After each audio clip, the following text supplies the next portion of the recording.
feel that funky funk.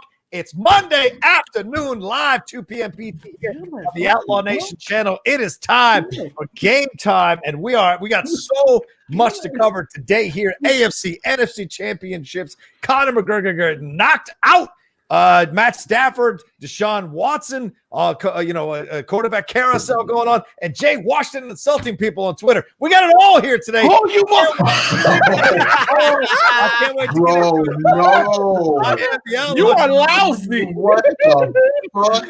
Joined by these gentlemen, as always, Jay Washington, Winston A. Marshall, and we are very honored to have Ben Goddard joining us to hang out with us today. Ben, how are you? How are things? I'm great, man. Glad to be back. I feel like I haven't been on this show since you first started it, back in 2020. It's crazy, you guys have been already doing this for you've been doing this for over a year now, right? Or is it coming up on a year? It's coming up on a year. That's coming sure. up on a year. Yeah. I think April or something like that was the last time. So I'm happy to be here, and it's a great weekend of sports to talk about. Absolutely, absolutely. Jay, how are you feeling? How are things? How are you feeling? First of all, you're an a-hole. Secondly, shout out to AZ Badfish in the comments who say Jay destroying people on Twitter ain't nothing new, though. But I didn't destroy nobody. I made a harp. I made a simple joke that somebody took way too serious, and we clarified everything up. That's good. That's good. That's a good thing for 2021. Clarifying the beef. It's always good. Winston A. Marshall, you're getting ready to get into the Black Clarifying the beef. Oh my lord, that's a new one. I'll tell you that much, man. I'm good. I'm over here at my new gig and whatnot. Multitasking. Alvin's got a job. Are you in your office right now? I'm here right now. Yeah, awesome. I'm working as a casting associate, as assistant casting director. So it's a bunch of seeing people do lines and seeing the things that as an actor, I'm like, don't ever do that or do more of that, which is great. And but yeah, it's good, man. It's good to have some steady work. So I'm here. I'm ready to talk some football. You know what I'm saying?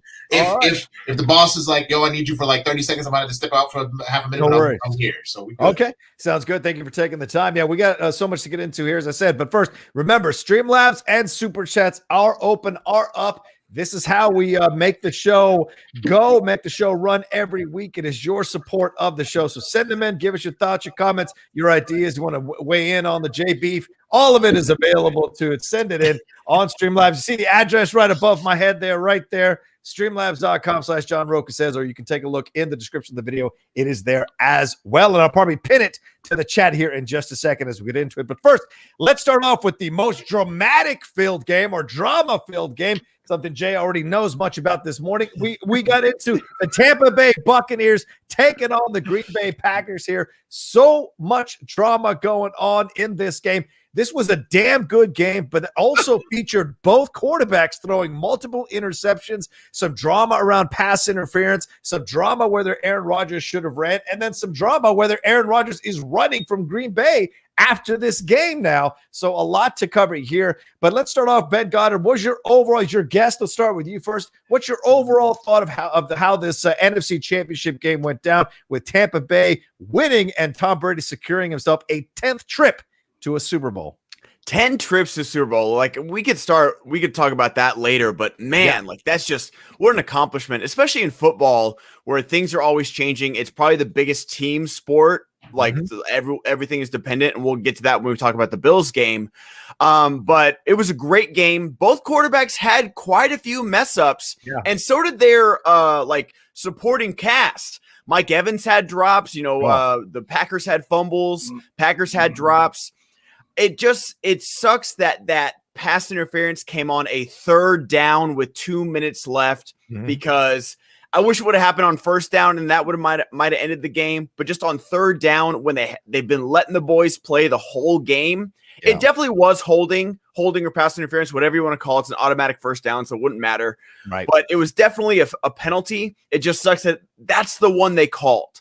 That's the one they decide to call when they've been letting them hand check, they've been letting them hold, they've been letting them grab all game.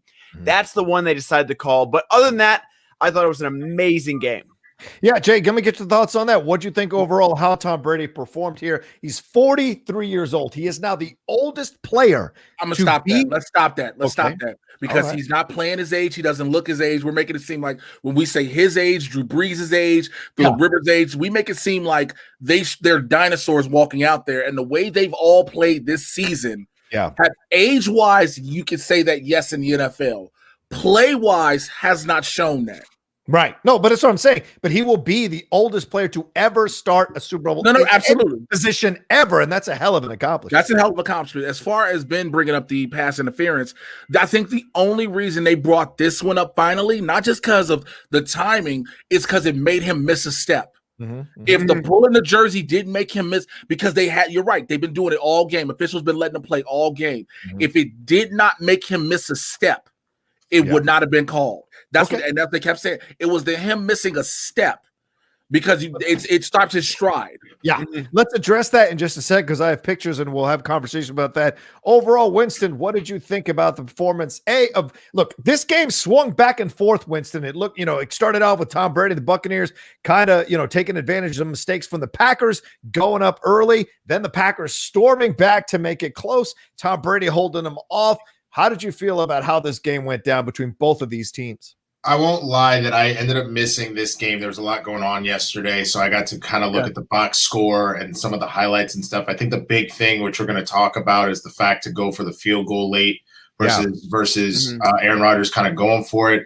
I think what's starting to happen, and people are kind of saying this, he's looking a lot like Brett Favre. The only difference is at least Brett got to another Super Bowl before he dropped it. So you're kind of having a similar legacy. It's sad that he will more than likely Aaron Rodgers will hit the MVP again this year and win out like this. The other thing that you're kind of hearing is that Aaron may not be long for the Packers much longer. And someone made the joke that I think was so spot on and kind of fucked up. Oh no, but it's so spot on. They go, y'all do realize, right, that Aaron Rodgers is just Tony Romo with one Super Bowl ring. Yeah. Right. That's kind of what's starting to happen at this point. He is literally, because he has now been to, I get the big thing with the Cowboys was winning a playoff game at all. But the big thing is he's now been to four conference championships and hasn't won them. No, he's been to 5 total. He's been to 4 and hasn't won them. He won the one 4 in a row, right? So he won the one. Is it 4 in a row? In a row. Since he won the Super Bowl, he's been to 4 and lost. Because he wasn't in last year's because the 49ers were in last year.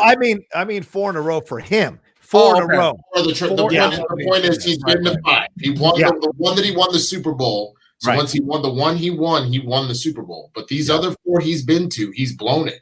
And I get it that it's a team sport and all that, but that's the thing. In the same way we're talking about Brady and what he's done, in the same way that we talk about Aaron Rodgers and what he's done. So it's all an amazing season. People were like, "Why are you being so hard on the Browns and stuff?" Oh yeah, he wasn't last year. I'm sorry. My brain. I think the 49ers won it. My apologies. Right.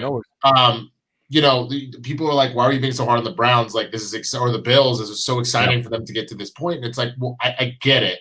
I get it, especially from that young team. But when you've seen enough of that disappointment of 13-3 season, losing the first round, 12-4 season, losing the first or the second round. Like, at what point do these amazing seasons then turn into bleh, you know what I'm saying? Right. So it's one of those situations where we're kind of seeing that was with Aaron, and part of it is, do you wonder if the Packers just wasted this guy? Because how many years did he go without getting a solid defense to back him up? But this time the defense kept giving him turnovers, and he couldn't turn it into points. But the thing is, though, with that, they and you would agree with that if they'd have kept Mike McCarthy. You could say that.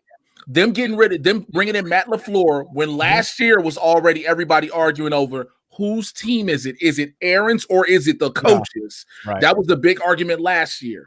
Whose team is it? We saw them come together again, go to the NFC Championship. You lose to the 49ers, who had an impeccable defense that year, right? Then you go this year. They remember we even said it on the show, Winston. They were just quietly under the radar when we were pumping up the Bills and the Chiefs and the Browns and everybody else. The Packers were out here, like you said, dime, dropping dimes. So they were still doing it. It's just that you just couldn't get over the proverbial hump. They gave him the weapons. They gave him the team. Yeah, and I think that's why they were under the radar. And Ben, get your thoughts on this. I mean, because they had lost 3 of them in a row, 3 NFC Championship games in a row. So people were like, "Show me when it really counts." It's great that you're doing the regular season. It's great that you're doing the early rounds of the playoffs. But at the final hurdle, you are stumbling here. We're looking at the Packers. We're looking at Aaron Rodgers. What's the legacy of this guy, considering what he was able to do here? I mean, it's hard not to compare him to the guy that came before him, Brett Favre. Yeah. Like, Brett Favre's a Hall of Famer and everything like that, but they always go back to that one ring, and then that's it. And I mean, it's great to, one ring. Like, there's plenty of guys that would give so much to have one ring and lead a team like the way Aaron Rodgers did. But you're right. Like, the defense, they look like they were going to buckle early in the game, but they came back and they made plays. Granted, those weren't the best throws for Brady, but they still had to catch them. The defense still had to catch them. 3 interceptions, and 2 of them were like back-to-back possessions. Right. And he's over there, like there was that thing on Twitter was like, okay, get a stop. It's like, they've gotten stops, dude, and you're still losing.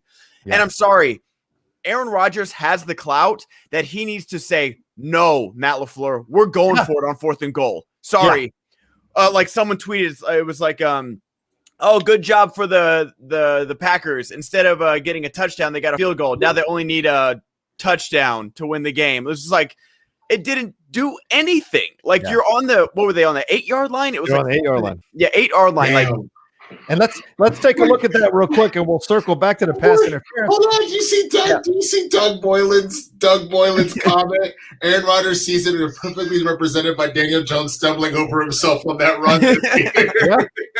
I think that's a fair point. This is the thing when you look at players, and let's address that. I guess let's take a look at some of these pictures here of where Aaron Rodgers was on the field. This is where he was on the 8.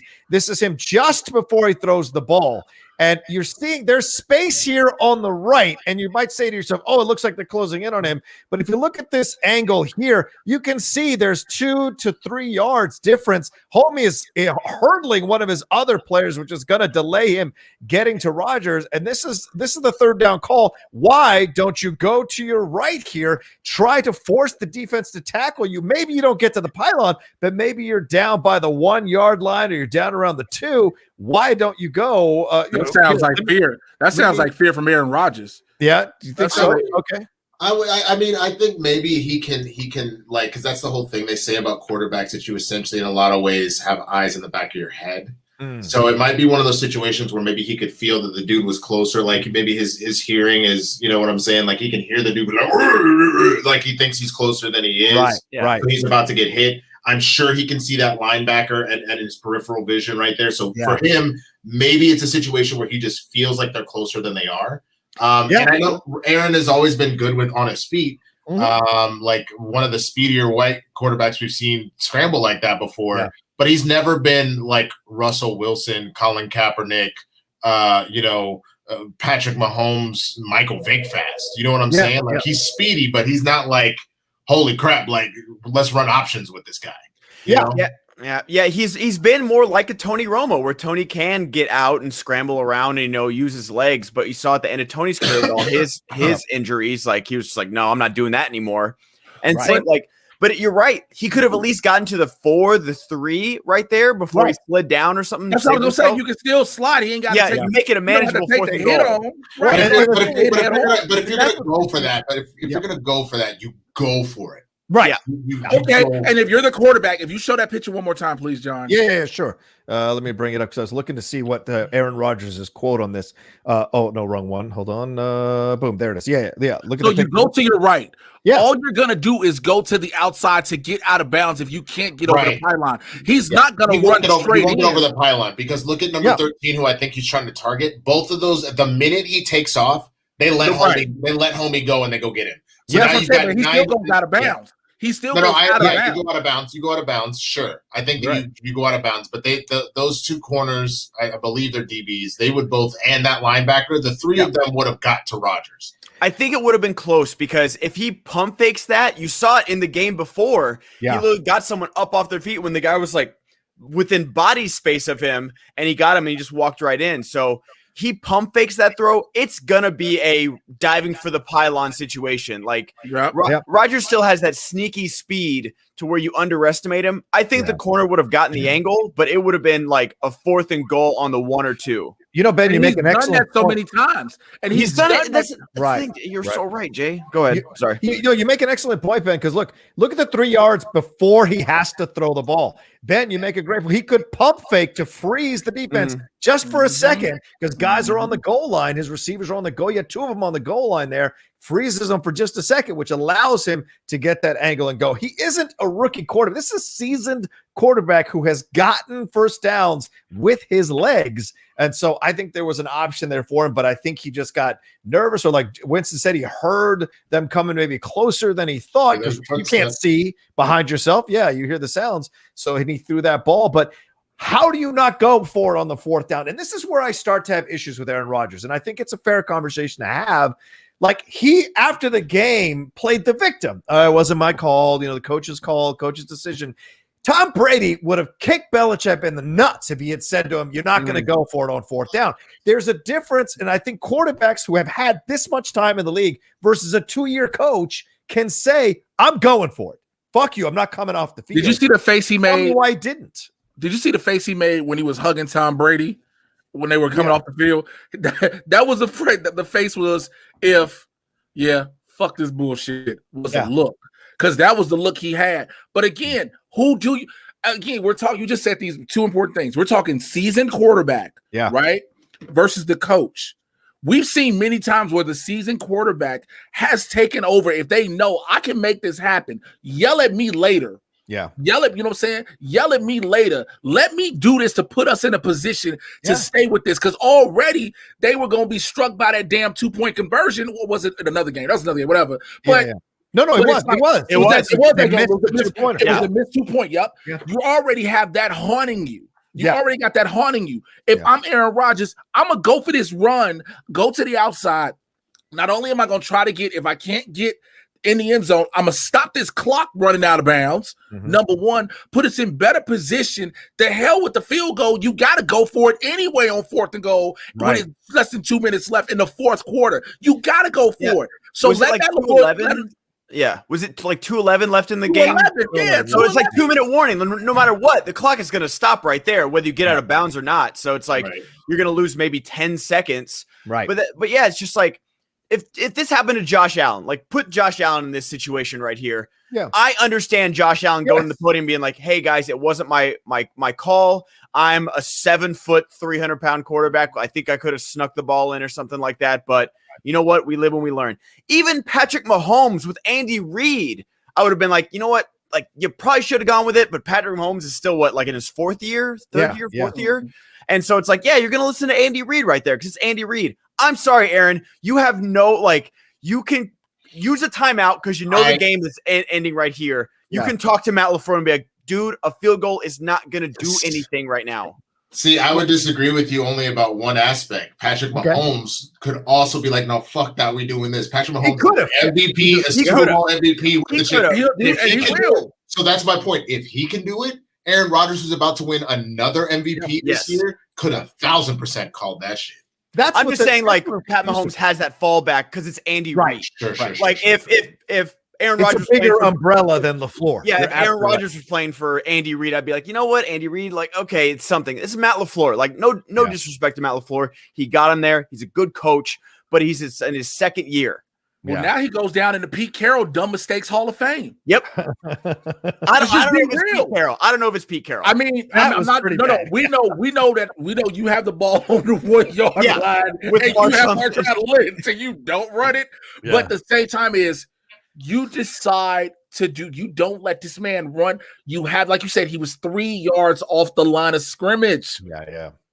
You're gonna run on an angle. He's got time. But at the end of the day, it's not just Aaron Rodgers, right? I mean, they had opportunities. The defense, Tampa Bay, really stood up against this Packers team. I mean, Tom Brady throws 3 interceptions in the second half. You hold him to something like 83 yards passing, and you get 6 total points off those interceptions. That's that you're not going to win an NFC championship game in that way. You put yourself in a hole. They seem to come out. Tampa Bay seemed to come out looser. They seemed to come out mentally ready. And it felt like Green Bay had to kind of be woken up by Tampa Bay, but going up so much. I think they were up 18 at one point before Tampa Bay or Green Bay finally woke up and fought back. And so you wonder, what was the mentality? And even LaFleur said afterwards, I don't think I brought my A game as a coach to this game. So if I'm Aaron Rodgers at this point, as much as I hate the fact that he threw his coach under the bus by saying it was his decision, I thought that was a cop-out and a half, and he's been doing that his whole career.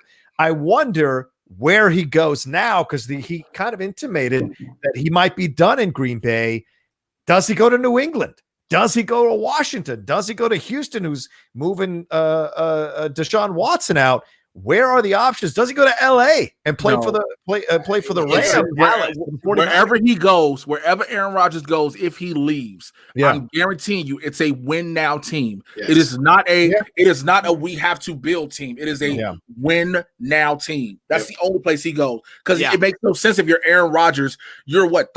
How long has he been in the league? Like 12 years, something like that. Since what years? Longer than that, dude. This is 2003. 2004. Okay. 2000. So we're looking at 16, 17 years in the league, right? You're not going to go to a team you might give a team 2 years at the most. The most. And again, that's only hoping you have what happens with Tom Brady. Again, we all talked about it. I said it at first. There is growing pains with this team, no matter what. Even no matter 2005, but 2005. Okay, so 15 years. 15 years in the league. Long time. So that 1 year into with a team is with growing pains. Again, I said this: is Brady old? Is he going to adapt with the team? I said this in the beginning of the season. They've come together quickly and adjusted quickly. You're going to have a team that's going to be able to do that with Aaron Rodgers. Some people in the comments were like Chicago. No, because it's not going to happen. No. It would be. Go ahead, Ben. He just needs his Peyton Manning. He needs his Denver Broncos. And he's much more able than Peyton Manning was. Yeah. It's funny that you mentioned that. I think that one of the teams that are on that list potentially is Indianapolis. Because they were already playoff ready. You just upgraded from Philip Rivers to Aaron Rodgers. Great point. They've got a good defense. Rivers had a good season too. I'll defend Philip Rivers' season. He played very, very well. We're not down in the season. But that is still an upgrade. Like let's be real. Like Philip Rivers played a great season, but that is still an upgrade. So I can see either the Rams, because that defense is solid. Remember what we talked about most of all with them, other than the injuries, was that Jared Goff cannot be trusted. So the Rams, you could say maybe the Dolphins, maybe, because they kind of have infrastructure there, but they still like Tua, so I doubt that. What? So the Colts, the Rams. I don't want to. Maybe Minnesota. I know that sounds weird because they didn't make the playoffs, but they have a lot of pieces there. But that's not a win. That's not a win. I would have to be a swap. Are we sure the Cowboys are going to get Dak back? Yeah, that's a big one too. But the problem is we don't have a defense. So what are you going to trade? Yeah, it's true. A team with a better defense than us to a team with a worse defense. It's got to be a win now team. It's a team that's set. Like Houston isn't set to win now. No. Houston is still building. Where Indianapolis is all. If you put Aaron Rodgers in there, you can do a whole lot better than Philip Rivers, and that's not taking away from what Rivers gave you at all. That ain't taking away from that. You need a team that you're like, okay, this is the piece, and they got it. Mm-hmm. Well, I mean, and you talk about New England, you've said over and over again, you said it on Twitter to me when you responded to a comment I made about Brady and Belichick, like 8 players from the defense did not play this season. 8 starters. So 8 starters. So if they come back and you've got yourself, maybe you find a couple of receivers who are coming out of contracts that you could bring, do you put yourself in the hands of Bill Belichick? I wonder if that's the move. But I mean, you look at Tampa. I know where he's going. But Tampa wasn't a win now team. Like no one when Brady went to Tampa, everyone was like, "Oh, okay." Like they got Mike Evans. They had a good season. Just Jameis kept throwing it away. So I disagree with that. Where would they go? He's going to go to San Francisco. That's think about it. They just left the Super Bowl. All that infrastructure is still there. He's from Cali. His dream was to play in San Francisco like Joe Montana and Steve Young. Like I just listened to the sports wars between him and Favre, and they talk about how he would sit there and watch those quarterbacks in San Francisco and how he looked up to them. Fucking A. He's probably going to go to San Francisco. Is he a free agent or is this like a trade? It would have to be a trade. But if you feel like if Green Bay feels like they could potentially get something out of Garoppolo and hold that over to their rookie that they just drafted, feels good. If I'm San Francisco, and I know I got to give up some first round picks and a little bit of capital to get Aaron Rodgers. Right. Bye. You don't even need to do that. You could get away with it with pound for pound because Aaron has that dead weight money contract. So I'll absorb the contract and then we'll absorb his contract. Right, it's 31. What is it? 31 mil. Here I'll tell you, Rodgers has a salary cap charge of $36.3 million in 2021 and $39.9 million in 2022. Sure. If they leave after this upcoming season, 2021, the Packers would save $22 million in salary cap space and have $17.24 million in dead money. But if they move it on after this season, this offseason, they would only save less than $5 million on the cap and have $31.5 million of dead money. So you make that with whatever Jimmy Garoppolo's contract is, there's a possibility. I'm looking at the chat and Joey Infinity. I don't think you get it. I get what you're saying about them but there's you know what Adrian Peterson wanted to do? Adrian Peterson is from Texas. The Cowboys are his home team. He did not like getting beat by the Cowboys because we beat them a number of times, not in the playoffs because we couldn't win playoff games to save our life. But we would mash up on him and stop his D from going. That's when we had DeMarcus Ware and all that stuff. Mm-hmm. Yeah. He still was up in Jerry's box talking about, can I come home? I would love to play for my home team, the Cowboys. That missed me with that. Like he's got a rivalry with them. That is literally the team he grew up on. Yeah. And we see this happen all the time, right? I mean, Kevin Durant leaving the Thunder after the Warriors beat him to go leaving the Thunder to go join the Warriors and win a title. Now leaving the Warriors after he couldn't handle being, the spotlight and focus and blame and all that, goes over to the Nets. Ben Bateman leaving to go join Dan Murrell. It happens. It's the most ridiculous when you get beat. You always have players. Not even just that's how it goes. Yeah. Not even just that. You always have players who want to play at home. And the prime example I'll always mention are two examples. Derrick Rose and Dwayne Wade. Dwayne Wade wanted to come home. Yeah. Mm-hmm. He wanted to come home to Chicago. But everybody was like, don't do this. Don't do this. Yeah. Because we saw what the team did to Jordan. Everybody said that. Everybody said, look what they did to Jordan. Imagine that do to you. Derrick Rose is from around the corner where I grew up. We hung out at the park together. Like Derrick Rose always wanted to play home. And he did.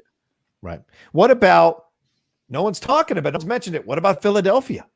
They're not ready. They're not ready. They're not ready. They're missing.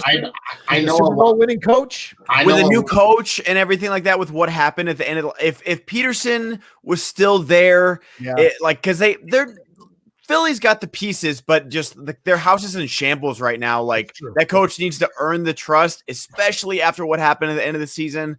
Yeah. They've got a lot of just in-house rebuilding to do, even if it's not on the field type stuff. I think you might be right, Winston. I think San Francisco is a way to go. I mean, he's 37 years old. He's been playing in cold weather his whole career. To go to some place that doesn't have that kind of cold weather could add years to your career. His family is there. It's a stadium. The fans are rabid. And so it could be something that could work. Sorry. Now that the COVID restrictions are lifted, he now can play there because at first they was playing in Arizona. Remember, because of COVID restrictions, the 49ers couldn't play at home. Yeah, they lifted the restrictions. You know what that means? 5 extra people are going to leave their house because everyone's been leaving their house anyway. So right. Everybody's not a fucking thing that Kevin. Everybody was like, by the way, for those who don't understand, all 4 of us live in California. And last night it came out, the governor was opening up the state. Everybody was like, ain't it already open? Yeah, and we just cost 5,000 deaths. What the fuck? Anyway, all right. But let's before we leave the game, let's touch on something that Ben Goddard brought up here, the pass interference call. This is what the call was there on that DB King, who had been burnt the whole game. He's grabbing the jersey. A lot of Packers fans felt that this interception by Tampa Bay here in this moment near the end of the first half, was comparable to what was happening here. But for me personally, I think this one is a little more within the gameplay and a little more understandable. This one is super. No, Winston, I'm not going to let you do this. I'm not going to let you do this, bro. It's just my opinion. I'm talking to Winston. I'm not going to let Winston do this. Jersey over grabbing because you're like, no. Yes, the interception first where he has here by the shoulder pad. Yeah, that didn't stop stride. That didn't stop movement. But you know what it did do? It did throw off his entire, it literally twisted his body. What the hell are you talking about? That's why I'm saying that's what I'm saying. Someone pulling your jersey, I get it, but he didn't rip it back. He's like trying to hold on to him. They're both bad. They're both pass interferences. So miss me with that whole one is worse than the other. One is literally pulling a dude's body away from whatever angle he's on. He is literally moving pull it back up. You can see it. His upper body is moving at the angle that he's being pulled down on his shoulder pads. So if you're going to call one, call both. That's what I'm saying. If you're going to not call one, you call the jersey one. But if you call the jersey one, you have to call that shoulder one. Yeah, fair enough. Ben? I'm with it, and the thing is, it was just unfortunate that the one they did call was on third down to move the chains to literally end the game right there. If it was first or second, I'd be like, okay, they still have a chance. The clock stops with a penalty, first down, but they still have a chance. But just like third down, it just sets this narrative of how the refs helped Brady. Both teams were getting away with quite a few things that game. Yes. Both teams are playing sloppy. Both teams made mistakes, but it just sucks that that's the narrative for this really, really well played and competitive game is this one penalty. Also, but that's how it goes. Also, Ben, that penalty, the flag came real late. They almost started lining up for the next play. Well, because it wasn't the line judge or the side judge. It was the back judge that threw it. That's not even my favorite penalty of the weekend. Not even close. Not even close. My favorite penalty is yet to be talked about. Could you imagine you got the line judge, side judge, referee, all of them I don't know. Because all of those are thinking, we've let them play out. Right. The back judge who is literally watching it happen and watching it stop his step is so y'all ain't going to do it? Y'all ain't going to do it? My favorite is when they're like, you look around, everybody. It's all everything around it's a stadium packed, but you hear nothing. You just look. You're like. Well, before we move on from the game, some stats to think about. Bruce Arians will be the oldest coach in the Super Bowl. A lot of old motherfuckers in the Super Bowl. I'm just saying. You young motherfuckers can't hold on to everything all the time. Young people can do shit, or old people can do shit too. But it'll be his fourth Super Bowl. I think he went 3 times as an assistant coach before. And this will be a fascinating thing to see if Tom Brady can pull it off. You can't have any argument. 10 Super Bowls, Ben Goddard. That's insane. If he wins it, that's 7 Super Bowl rings. And the first player, I think, to do it in the first year that they went to another team, unlike Montana, who couldn't take KC to the Super Bowl, Brady has done it. And also, it's the first time a team is playing in their home stadium for a Super Bowl. Yeah, please, Ben. Go. Yeah, that's what I was going to say. It's the first. I was going to ask if it was the first time that the Super Bowl is being played by their team, the city. People have tried. People have tried. I remember Minnesota. Everybody thought Minnesota was going to be the team because But then New Orleans should have that. I can't remember which, because they've had so many heartbreaking exits from the playoffs the last few years. I can't remember if it was the year of the no call gate or if it was the year of the Miracle in Minneapolis gate. Or the I think it was the no call gate. I think it was. I think it was the Rams. I think it was when the Rams went to the Super Bowl and played the Patriots, and the New Orleans would have smoked the Patriots. I like Tom Brady, and he is the GOAT. But they'd have called that work. That Saints team was the best Saints team we've seen since their Super Bowl team, and they actually made it better. That's what's wild. That no call was insane. Real quick, because I know we're gonna go a few things more. Can I ask this question though before I leave later? What happens if all this pomp and circumstance and fanfare for the Bucs being the first team ever to play at home and they get smoked. I don't think it's going to happen. I mean, I don't. Think you saw that like defense looks good. Jay, you saw it when it was like when Peyton Manning's first Denver Super Bowl, and it was like the best offense in the league versus the best defense in the league. What's going to happen? Oh, they're going to get their asses kicked from literally the first snap when they got a safety, and it was like game over from that moment. But I also think that to that point, I think the Patrick Mahomes that we're seeing is light years difference. Like that wasn't the Peyton Manning that we saw come out of college. That was the phenom. Right. Like that was Peyton Manning already on. He was kicking ass. Like that was a crazy season for him. But this Patrick Mahomes is someone that hasn't even hit their prime yet, and they already look as good, if not better, than Peyton Manning was at his peak. That's what's terrifying. Yeah. My man came back in the game. My man had everybody the week before, myself included, being like, well, this is the Bills game. Middle of the week, Patrick Mahomes is like, bitches, I'm playing. Everybody was like, hey, Vegas, listen, you remember that bet I just played? I had to tell Kristen, man, I was like, look. I know your homegirl. She's like massive Buffalo fan, but I'm going to tell you right now, look, if Patrick Mahomes shows up at 50% or less, the Bills will go back to the Super Bowl. But if you get even 51% Patrick Mahomes, you better be sending her chocolates and flowers and making sure she all right, because your friend might not ever speak to nobody again. It also helps that you should probably cover Travis Kelce. Just a game plan issue, maybe. But look, not let him run around his real quick, because I know we'll talk about it in a second. Yeah, go ahead. Sorry. That one little underhanded pass that Mahomes does at the goal. Let's talk about it in just a second, but I do want to throw one last thing here. The thing to think about with this situation with the Tampa Bay and the Chiefs just lost Eric Fisher to an Achilles injury. He's a two-time Pro Bowler, and he is one of the best blindside protectors. He's a left tackle. And with Shaquille Barrett going off yesterday for 3 sacks and a bunch of hits and hurries, that could be something that affects the rhythm of Patrick Mahomes. You don't think his backup has already been – they already got a backup for him because, of course, starters have their immediate backups. You think Andy Reid and Eric Bieniemy ain't finna send this motherfucker through the ringer for the next 2 weeks? Bro, not even the next 2. So what they're going to do, because they want him to get rest, they're going to hit him like as soon as they're back, like what, tomorrow? They're going to be like, we're going to work your ass. Work him nonstop. Like when they're supposed to be at pressers, like he don't got time for no pressure. He don't talk to the player. He don't talk to people. And then they'll give him the last couple of days off to rest up so he can handle his business. But I think that's the other thing. Whenever those subs come in right away, you see that stuff. When you give him a week to get used to those first team snaps, he'll be fine by the time it's I don't know. The Patriots had 16 weeks with those subs. They couldn't do shit. Let's get into these StreamLabs and Super Chats and move on to the next game. Zach T. Doney said, love the show, guys. Very barbershop-like. If Tom Brady wins the Super Bowl this year, do you think he will retire next year? Does he retire if he wins? That would be hilarious if he was just like, just to show y'all I didn't need no Belichick. Brady out. Like, one over Jordan, Brady out. That motherfucker sat there and literally was about to do press and was like, hey, can I talk to my son first? Like, he cared about the cameras. So to see Tom Brady be like, you know what? We had a great team. We did all this wonderful. You know what? I got love for these guys and coach. And I just want to say this to everybody. I'm out. Bro, you think you're tired? Someone said in the chat, Brady's gone to the Super Bowl for half of his career. Yeah. Did anyone else say that?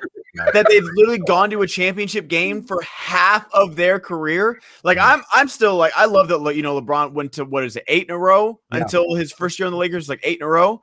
But like half of your career you're playing for a title. That's insane.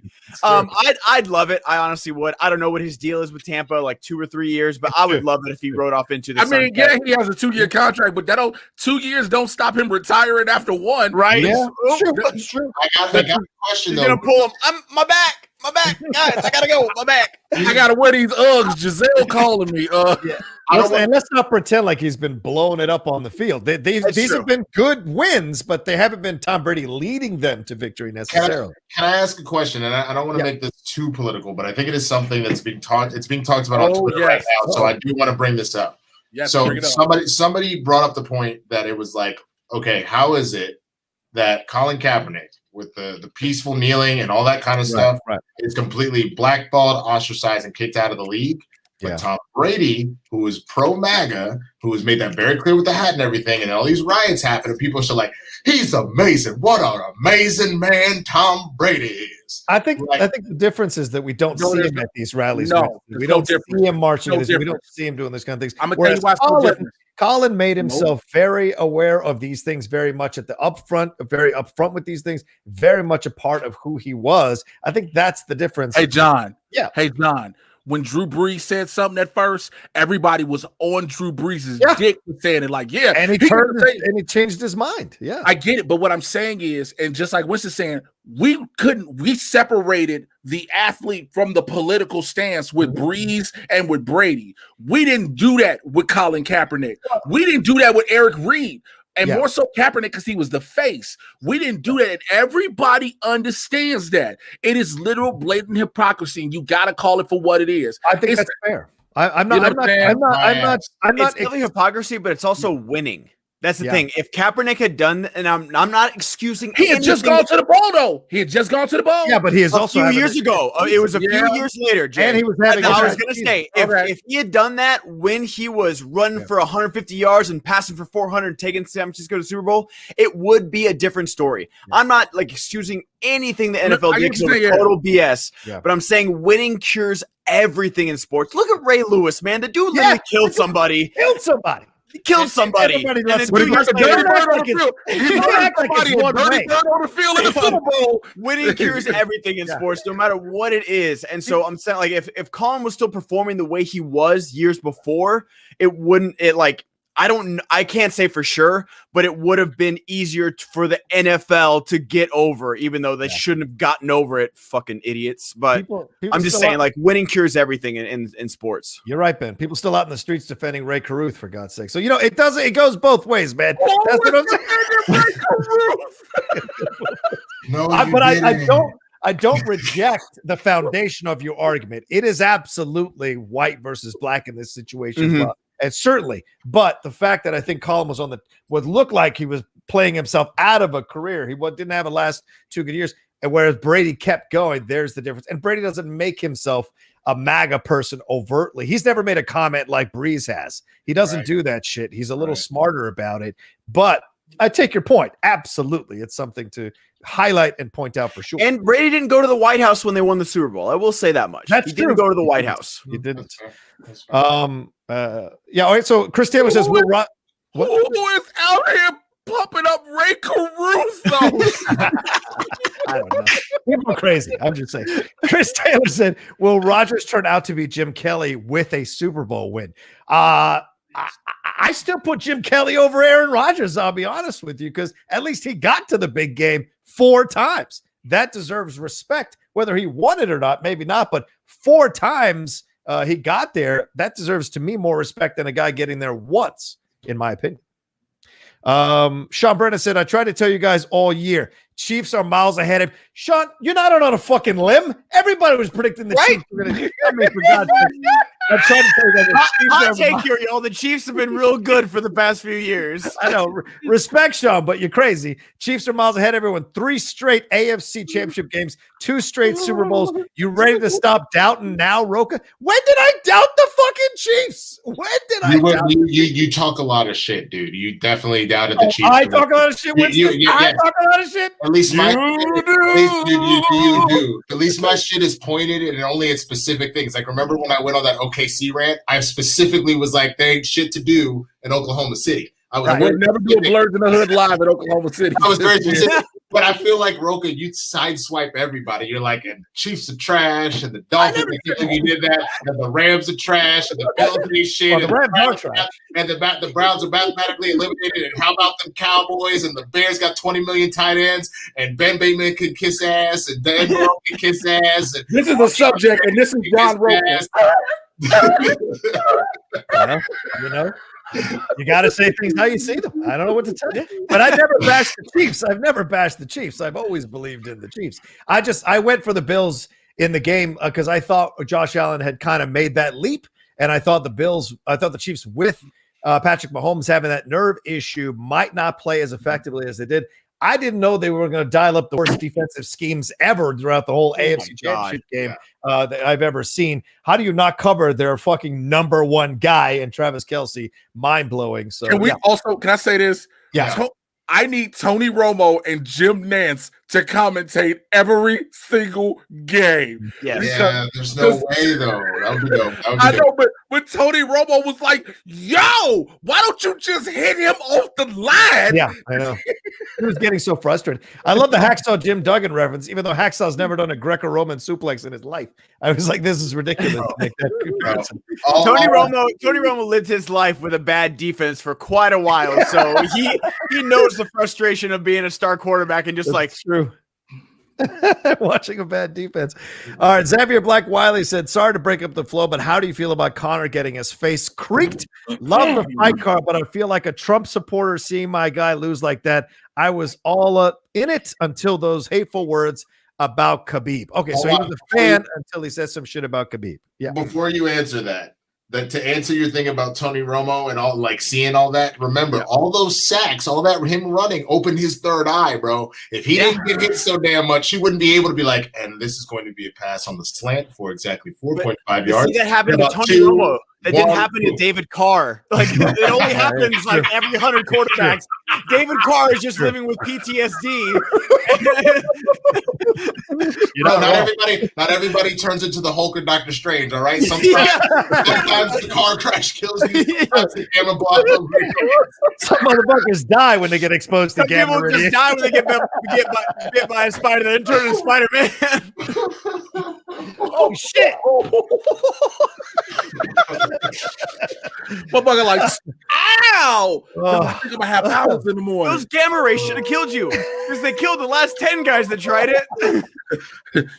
You would hope that you turned into Dr. Manhattan, but nah, bro. Your just atoms are split forever. Sorry. I'd be like, what happened? Yo, he said if he go into this quantum thing, he was gonna come out blue with a dick and just be able to do everything. But so what happened? Well, they putting his ass in the jar right now. Literally what's left of him. They're sweeping him up. Janitor comes in at 9, so it's a small jar. Jay, what's your thought? We had a back and forth about Conor on Twitter. What do you started? You started. Okay, all I can say is this: I know he's done some certainly some unsavory things in the past. Punch that old dude in the bar, throwing that, which I'd forgotten about him throwing that a dolly at the bus, trying to hit Khabib. That is just not defensible in any way, shape, or form. I just feel like some people get so much joy watching people who have built something themselves and attracted millions of dollars by being the way they are. They get such a joy at watching the great ones fall, and I think it would be nice to maybe respect the fact that these and I said this on Twitter, and I'll say it to you here on the show. Yeah. No one has to respect them when they lose. No one ever takes away from what Conor McGregor has done. But when you are boisterous and you are loud and you are obnoxious and you make claims that you can beat everybody, he went into this match saying he was going to beat Dustin Poirier in, I believe, 60 seconds and got his ass knocked out in the second round. Yeah. You cannot do all those things and expect people to be like, well, Conor just had a bad day. No, he deserves all the memes, all the nights niggas, everything he catches. And that goes for him. That goes for when Tyson was in his prime, if he had social media, etc., etc. It doesn't matter. If you talk all this jazz and then you lose in a humiliating fashion, especially, it'd be a different story if Conor lost via judge's decision. Yeah, right, but he's selling a match. I don't give a shit. To talk shit. Okay, I'm a pro wrestler. Guess what? Even though the businesses are different, we promote matches. But I'm gonna tell you something. When that wrestler loses, who talk the most shit, they catch everything. Nobody, and I understand people are like, well, wrestling isn't real. Doesn't matter. You have again, Juju Smith-Schuster week before was talking all this shit about how they were compare Juju to Conor. That's not even a fucking same conversation. Yes, it is. It's the same thing. You talk all this shit. Nobody. It doesn't matter. He's not. He's not. He's a Pro Bowl receiver. But also, you can't talk shit and then get whooped. It does not matter. You are not exempt from that. It's close. It's not the same. I hear what Rocha's saying because Juju is a Pro Bowl receiver. He's not a champion. Conor was a champion. I don't give a shit if he's a champion. I don't give a shit if he's Big Mama of the household. You talk all this shit, you get this. See, and it's dumb motherfuckers like this shit. He's good, not great. He's overrated. That's just such bullshit that I see that all the time. What happened? This? Oh, John! What did I say? What happened? You remember Nate Robinson got knocked out by Jake Paul? Yeah. That's fair. That's fair. We just wanted to take a nap with Nate Robinson. There you go. Okay, see, I'm with you, Rocha, because Conor earned the right to talk that shit, and sell his matches and stuff. It's everything outside the ring that was for me. Like, yeah, and I agree. Yeah, you're right. Like, I'm sorry, you got to control yourself at some point. You can be that guy at the, who the fuck is this guy? Like, that's great. That's great, right. But you got to control yourself at some point. And that's why I don't even think it's like about him talking shit about, I'm going to knock Dustin out. You got to have that mentality in that world. Like, you can't go and be like, I think it's going to be a good fight. No, you got to, it's insane. Yeah. But when you start throwing chairs at buses, when you start punching guys for not accepting a shot of whiskey, when you start saying racist shit to your opponent, that's where you cross the line. And that's where everybody's wanting to see you fall from grace. Right. When you're showing off $1 million watch and stuff like, it's just like, I didn't know he was out here saying racist stuff and punching people for not taking whiskey shots. Well, it was the old guy. It was the racist shit Khabib. But also, I will say this. Conor McGregor got his ass knocked out so hard, his Irish brogue went thicker. Like, did not even notice? Like, his Irish brogue is already thick. We know that. But he got hit so hard, he was doing that post interview, and he was gonna go and recapping himself. He was like, "What the fuck are you saying?" I mean, he got knocked out. He didn't get knocked the fuck out. I've seen get knocked the fuck out. No. His head got beat. So Dustin Poirier started playing double dribble on that man's face against the game. That was like those old Nike basketball commercials with like the sound like. He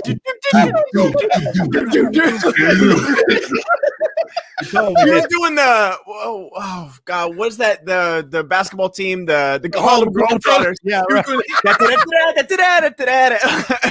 I saw that because like face was like this. Herb called the fight quickly. Ron and got so yeah, that's Conor got hit like Papa. Conor got the 7-piece with a biscuit and a side of man. When Poirier caught him on that cage, it was like pop, and then Conor went down like this. Yeah. Because you saw like Herb called the fight quick, and usually, when someone gets knocked down like that, you're like, even if they're dazed, they're trying to fight to get back up. Herb knew, and Conor knew. Yeah. Like Conor knew, he was just I'm good down here, man. I'm good down here. I mean, he was done in the fetal position. He was. If Herb had called that fight when he called it, Conor would have been sleep. Yeah, my favorite, probably that reminds me of actually one of my favorite vines that ever happened. It's like, you trying to get these hands, niggas? Like, come on, son. But dude said, uh-oh. And then he someone came out of nowhere and handed him a blanket and he just laid down. People are too fast with memes, man. They're too fast with these memes, dude. It's too quick. You can't catch up. Herb was like, hey, listen, Dana still need him alive. Also, I mean, Conor won that first round, but Poirier was working that leg like he was. And that's all he kept doing. And that's what he was doing. Like I was thinking the same thing first round. I was like, yo, Conor landed these shots. And everybody, all you just kept seeing was Poirier just keep landing these calf kicks. And come that second round, this is what Conor was like, giddy up, leg. Come on. Because the leg was dead. Well, listen, y'all, I hate to cut this short. I got to bounce. I got to be part. I'm doing some influencer stuff for a mixtape listening party for Urban Anime. Please join it on Twitch. I'll have everything posted up. Twitter, Instagram is where you can find me, Mr. J. Washington. Always check out the rest of these three gentlemen here on Game Time. Ben, thank you for stopping by. Being that man, Winston A. Marshall. Tomorrow, Blurs in the Hood, 2 p.m. Pacific, 5 p.m. on the East Coast. We're going to talk about me and Ricky Whittle and what went down today. And hopefully these motherfuckers won't crack too many jokes on me while I'm gone. Oh, no. I like interracial people. Yeah, go ahead. Good. What else?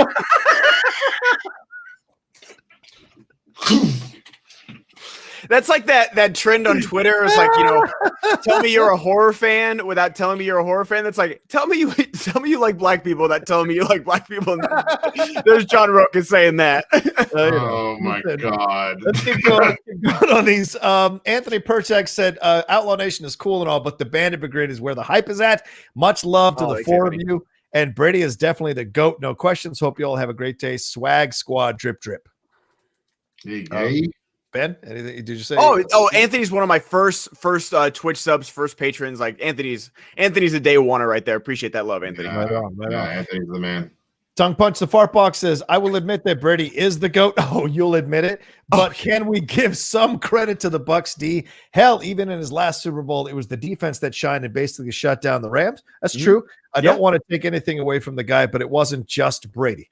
Yeah, I guess. But having Tom Brady as a defense lets you relax and do what you need to do because you trust the person behind the center. I would even argue, look at those first couple of games where the Bucs got embarrassed and everybody's like, well, this isn't going to work. And then you saw Brady on the side, like, if you don't get your shit together, like, I guarantee you, while he doesn't have the Belichick Patriot way stuff because he was trying to get away from that, there is still a part of that is in him at this point. He knows how to win, and he brought that to that team. Jameis wasn't doing that. Jameis was out here eating W's. You know what I'm saying? Like, Brady came down here and brought a completely different mentality to a team of truthfully talented but kind of misfits. Like, Mike Evans was the guy, but what has Mike Evans really done? And now all of a sudden, with like half a leg hanging on him most of the season, he's still making insane catches that are like helping his team get to the promised land. So, and dropping some of them too, but to be fair. Sure. But I mean, like when you have a team that's on Hard Knocks and you still don't think like Hard Knocks is like the most like propaganda thing. I love Hard Knocks so much, but you're always like, man, this team is gonna do it this year. Okay, 4-10 Dolphins. I see you. Yeah, let's go get them. When you can't do that for the Bucs, when they had the Bucs on there, when you're like, man, Jameis is not looking good. Like, I like Deshaun Watson and Mike Evans, but I don't know if this team is gonna do it. Like when Hard Knocks can't even boost you up, that's the Tom Brady factor. Of course. And that's what's sad is that I watched Hard Knocks this year and I was like, man, the Chargers look good. And then they get you. They get you. Hard Knocks fools you. Bro, they had both. So I was like, the Chargers look good. And this is crazy in COVID, but they're handling it. But them Rams, they never wear their masks. They're going to fuck up. I just feel it. It's so true. Hard Knocks is propaganda and I love it. That's so true. Like when the first year they did the one with Jared Goff, first year of the Rams with Jeff Fisher, I was like, this is the dumbest motherfucker out there to be a quarterback. Right? You watch it going, wow, they can't even make him look good. And I cheer for every team on Hard Knocks. You're like, you get to know them, right? Like the Browns, the Raiders. Like I was like, I get to know these people. Yo, then, like, real talk. That's my secret to finding a lot of fantasy football sleepers, and it almost never fails. So like, homie, like when the Browns were on, the tight end not the Browns, I'm sorry, the Raiders, the homie that was like dealing with a heroin addiction and then came back into the league like clean and shit. Waller, I think is his name. He's been lights out. He's been incredible. Like I've seen running backs all of a sudden that I wasn't even paying attention to that I'm like, homie got the sauce. Like Hard Knocks is real. It's crazy because like we can move on, but like I remember the 2008 Cowboys was like, their big year where they had T.O. and they had all the big free agents and stuff like that. And that was when I was like reading the Cowboys website every day. And I remember Hard Knocks picked like, a fourth string receiver to like highlight on. He never had a chance of making the team, but Hard Knocks made it seem like he was fighting for a roster spot. But like if you read the website, they're like he's like 8th on the depth chart, like he's gonna get cut and maybe make the practice. Like, oh my god, like this. But that's where Danny Amendola came from. Cowboys practice squad. It's true. It's a good point. All right, let's see here. Josh Mabry, he said Tom Brady has made it to the Super Bowl 48% of his seasons. Steph Curry's all-time three-point shooting is 43%. Brady is more likely to make it to the Super Bowl than Curry is to hit a three. I mean, that makes sense in the sense that, that's a lot more shots that Steph Curry has to, jack up. Like, I mean, I don't know. That's a weird comparison. I think you need something that has a similar sample size here. Like, I think what's more impressive about this is that you literally found the merger. Like we debate, a lot of people are like, they're saying that LeBron isn't close, but the debate is it LeBron or Michael? Who's the GOAT of basketball? Right. You have found the marriage of Jordan's like number of rings and like kind of consistency there with LeBron's ability to make it to the finals. Yeah. Like, he's only lost 3 times. Even if he loses another one, he's still 6-4 fucking Super Bowls. But if he's not, he's 7-3. That's insane. It's insane. It's insane. And they could have won all 10 of them.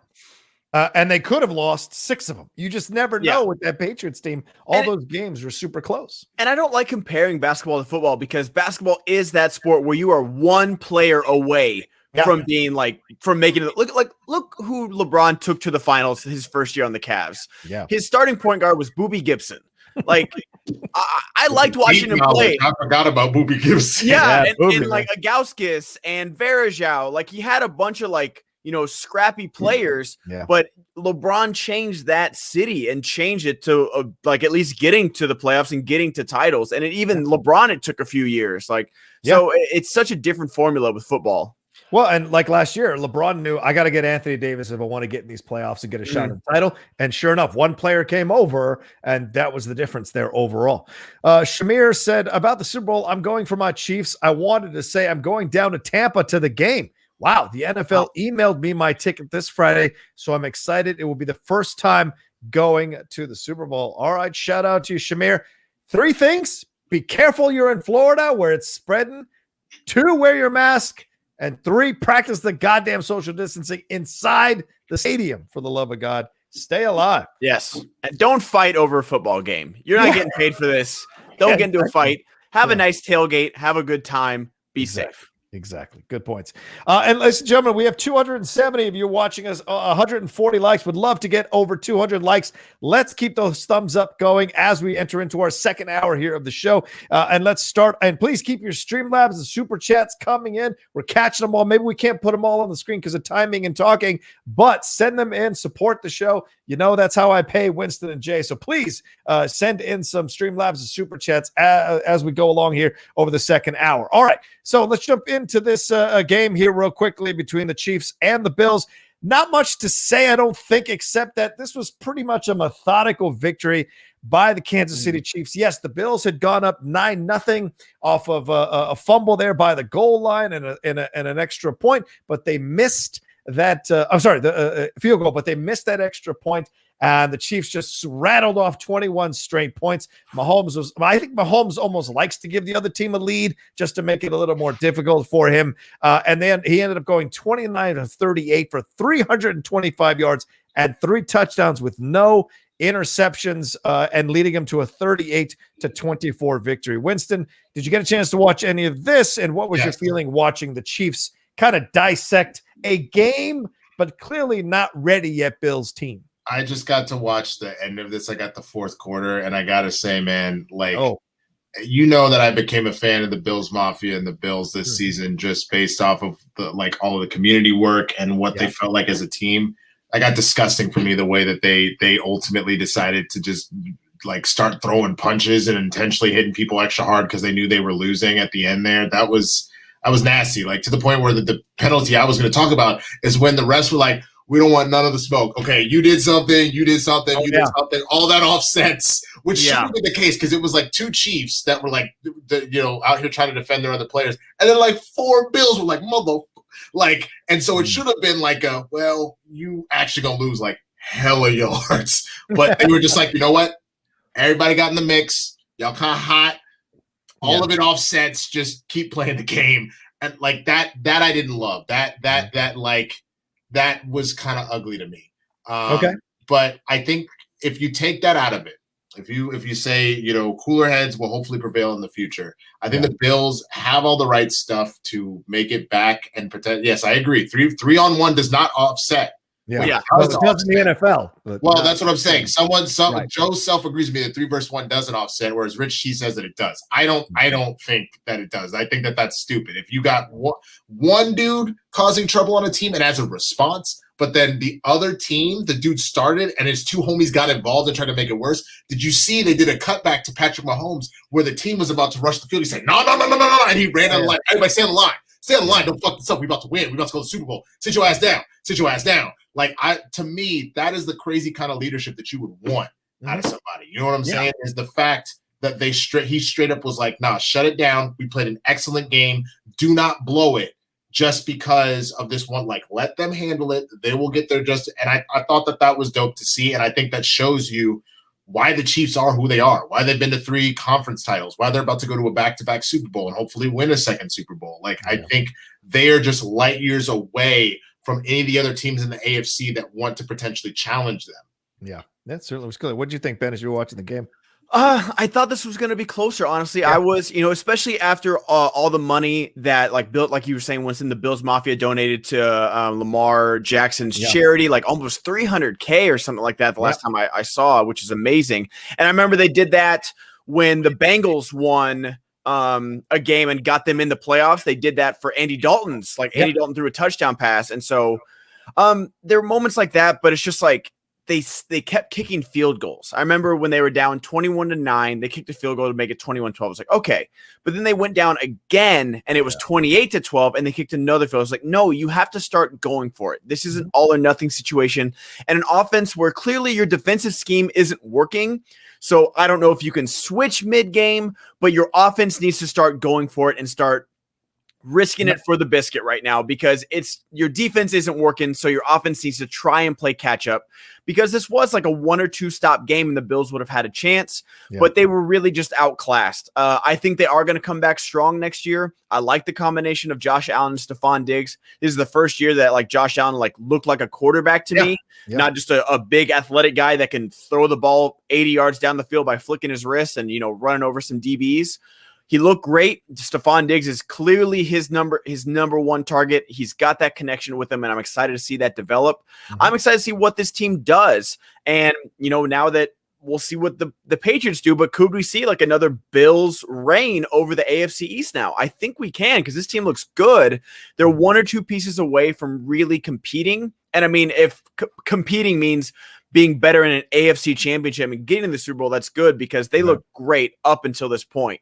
Yeah, but I go ahead, John. Go ahead. Yeah, I think Buffalo has the mentality that they are. Yes. They want to be a roughhouse team. And like you said, Winston, I know that bothered you at the end, but I think that's a little bit of the mentality they want to adapt, kind of like the Detroit Bad Boys Pistons type of approach to it. That's a little different because when I know they got into fights as the Bad Boy Pistons, but a lot of times that was kind of like hard fouls or whatever versus the play is dead, and not only are you throwing a dude to the ground, you're trying to punch at him and crap. That's completely different. But hard foul while someone is in the air is worse than punching someone with a helmet on to me. Yeah. Oh, I know, because it's stupid. You'll break your hand. But I'm saying there is a difference. One is I'm going to try and get away with this. Right. Versus the other one is no, we don't fight. Don't do that. I got to push back a little bit on this because they didn't call that punch that Chiefs lineman threw on the Bills too. He punched him straight in the face, and they did not call that. And so that pissed off the Bills as they were watching the replay. And so when Josh Allen got sacked, what they felt was a little too late after the whistle, Allen was pissed and threw the ball at the dude's face. So that's the chippiness there. I didn't see anything that was that untoward, in my opinion, like old school Raiders shit. I didn't see any of that, but I saw a team that was frustrated that they couldn't get the job done against a team that was clearly more talented. And remember, Buffalo had come in on an 8-game winning streak, and they had beaten 6 out of those 8 teams by double digits. So they were looking strong. It's just, I think what happened, they just met a buzzsaw in the Chiefs. And so I think they're going to work on developing that attitude a little more, but they got to get a running back. I mean, this is just, you can't, it was so obvious that they couldn't do anything and the Chiefs could just sit back and cover the pass. And there was no issues there at all. All they have is you got to get a line, though. That's the thing. You say running back, but you got to get an offensive line. I was watching that game, and Josh was running for his life the whole time. Mm-hmm. I keep talking about Tony Romo, but I was getting PTSD of watching my poor quarterback just run for his life for the first few years of his career. And luckily, Josh is a big dude, so he can, yank out of some things and scramble around. But when he's got no time. But you saw the difference with that when Patrick Mahomes' line crashes, he's still looking downfield. Yes. Josh has still got that, okay, I'm pressure, tuck and run.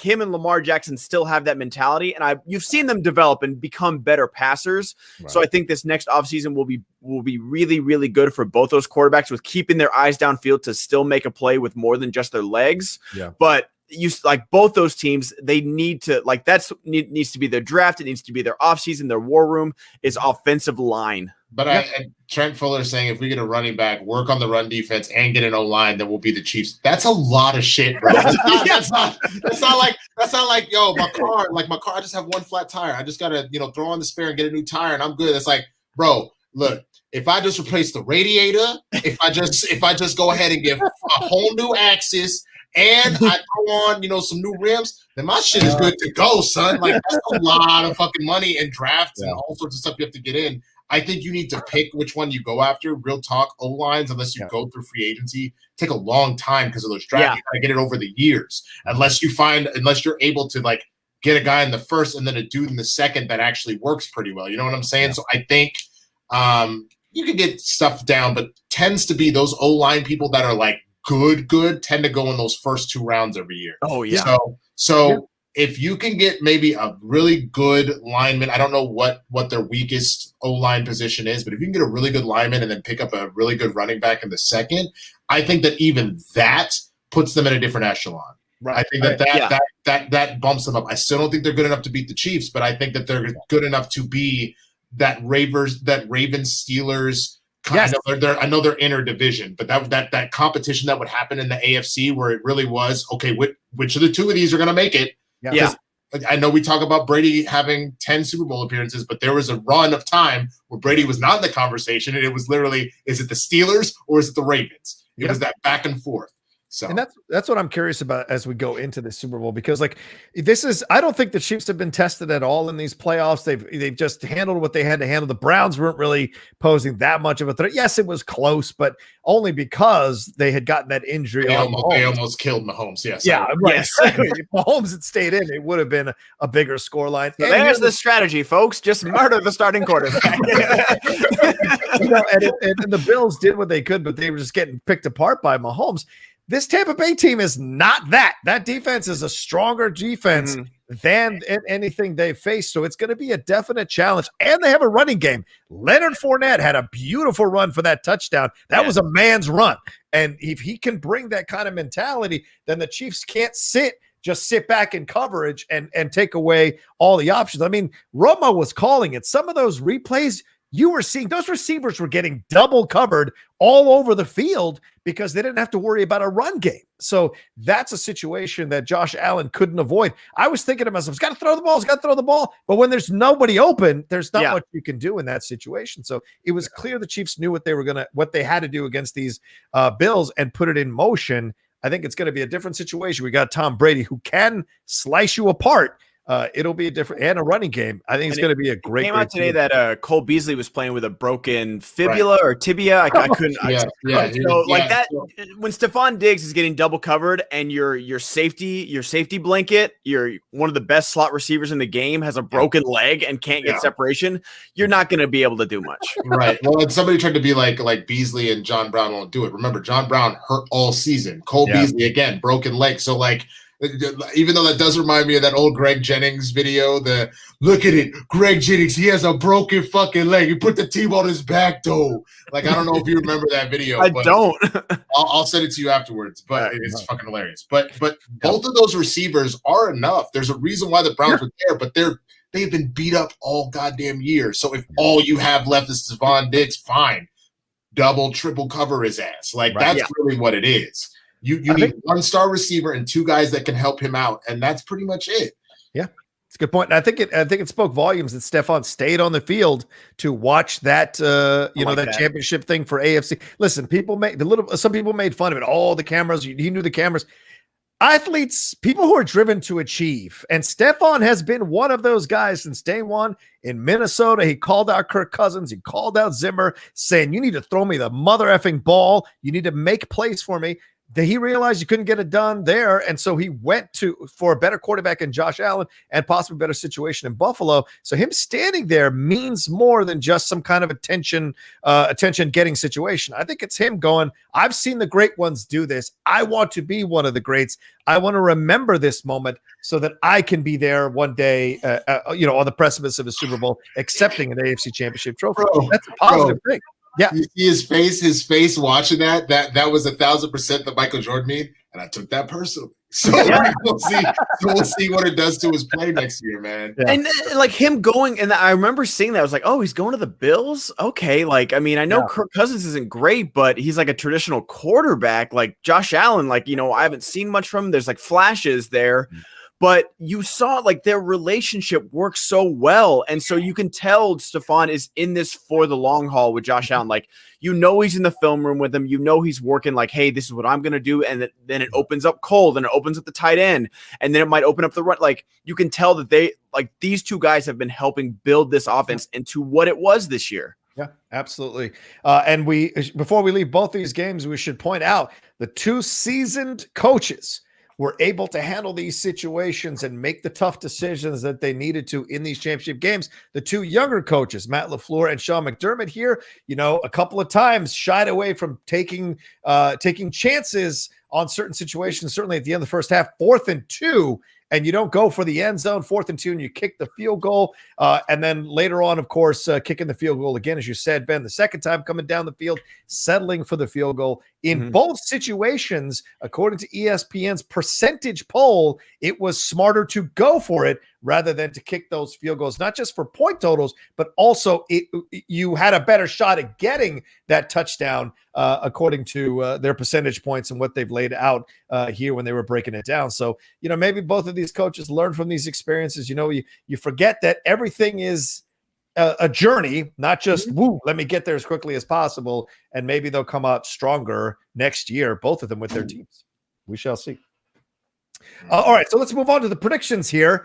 Thoughts? What do you think? I know we're 2 weeks out. There is a break next week. I need some injury reports, man. I honestly believe that that's a big deal. Mike Evans has been on and off with injuries. I mean, Patrick, people were asking how he beat his concussion protocol because they ruled it wasn't really a concussion. They had to keep him in it to make sure. It was, as people were saying, it looked like a nerve thing. So he must have either pinched or cut off some sort of nerve that shut his body down. They need to make sure he was all right, and it looks like he is. So I just need to know how the injury reports shake out. That those things are all important. If we're talking straight healthy to healthy, I think the Chiefs have it. I think if anything is wrong with Patrick Mahomes at all, I think Brady will take advantage of that and Brady wins. But it's not like Mahomes is coming in fresh. He just won a Super Bowl and he won it down. If you remember, they were down to the Niners and then he put on the Mahomes magic. So my guess is the Chiefs win it by a possession. Brady doesn't really lose Super Bowls by hella much except that Eagles game. So I think he wins by a possession. That was a touchdown, right? Still? Or did he lose by 9 or 10? Wasn't it 43 to 24 or some shit? I'll look it up. But I thought they might have scored, but I remember Brady had a chance and I was like, here goes Brady. And that's when that was the first turnover of the game was when he fumbled. There was a forced fumble. They might have returned that for a touchdown. It was 41 to 33. It was 41-33. Which one are you talking about? Which one? The one that the Eagles beat the Patriots. It's a possession. Yeah. So it was a possession. So it's that. But if you remember, if I'm not mistaken, I believe that 33 was a garbage time thing because they almost made fun of Brady and Nick Foles. I remember because Brady tried his little trick catch pass where they gave him somebody and he didn't get it, and then they tossed it to someone and then Nick Foles said, and then ran it for a whole touchdown, not just for a first down. And I was that literally was that's how you do it, motherfucker. But I agree with Winston. I think this is a pick'em game. If you told me Chiefs, I believe you. If you told me Bucks, I believe you. Like he said again, I'm waiting for the injury report. Who's going to be healthy this season has been literally the story of who's going to be healthy, and it's going to be insanely important of what receivers Brady has. Is Antonio Brown coming back because he had him for the NFC Championship? Right. At this point, he is scheduled, according to his treatment, according to his recovery, to be a very strong contender to come back for the Super Bowl, which adds another weapon for Tom Brady. If for no other reason, if he's still somewhat injured as a decoy, if he can't necessarily go. So that's certainly a possibility to factor in. And remember, near the end of the game, they lost their second starting safety against the Packers as well to an injury. So we don't know yet if that injury is one that will keep him out of the Super Bowl yet. So that could be a factor as well.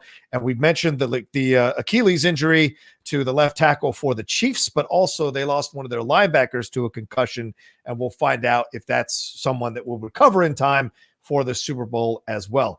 that being said, I mean, this is going to be in Tampa Bay. This is, as we said, the first Super Bowl where a team is playing in their home stadium. But Tampa Bay was 5-3 in their home stadium and had lost to the Chiefs earlier this year in Tampa Bay. So I know Brady owns a 1-0 record over Mahomes in the playoffs, but he's 0-1 against him in the regular season in Tampa Bay. So do we take anything from the fact that they played each other 2 years ago or played each other early in the year? 2-2. Yeah, they're 2-2 against each other. So this is the tiebreaker right here. Also, 2 years ago, I'm trying to remember, was that his MVP season? Brady's probably because No. Mahomes. You said he lost. Mahomes was last year. The MVP was last year. No, that was Lamar Jackson. Last year was Lamar. Then I guess you're right. 2 years ago it was. Yeah. So my only guess with that, if that loss to Brady, but that was in the playoffs. Remember, they didn't really have that playoff experience yet. Right. And they took that L on the chin and they did the Stephon Diggs and I took that personally. And they ran through the AFC playoffs and won that Super Bowl. Obviously they went down to the Niners for a minute, but they turned on the Mahomes magic. And then so I don't know, man. I think that you're dealing with a kid that understands how to be that guy now. Yeah. So I think that this is going to be in one way or another. I think that this is what Mahomes needs to finally have it fully be. Brady is no longer the face of this league. This is my league. I think this is my league game, and I think he's going to pull it off. Yeah, it's certainly. I mean, you look at the Chiefs' offensive line this year. They only allowed the 5th fewest sacks of Patrick Mahomes in 24 throughout the whole year. That's it, 24 sacks the whole year. They do lose Eric Fisher, but I think you're right, Winston. If there's a guy who can overcome injuries to his O-line and figure out how to play the game, he's a gunslinger and he's smart about it. It is Patrick Mahomes. Constantly people say nobody would attempt the passes that he's attempting this early in his career and be as successful as he is, and Mahomes does it. So he's an incredible talent. This could be a passing of the torch situation, or this is one last hurrah for Brady, kind of like with Peyton Manning beating Cam Newton, an up-and-comer who a lot of people felt was on the precipice of greatness himself when he got to that Super Bowl. It could be this one last victory for Brady, and he's out, and then Mahomes really takes over the league after that. We shall see. Or Mahomes just solidifies himself, beats the old man, and takes the torch from him and carries it forward as the face of the league into the next few years. So that's possible.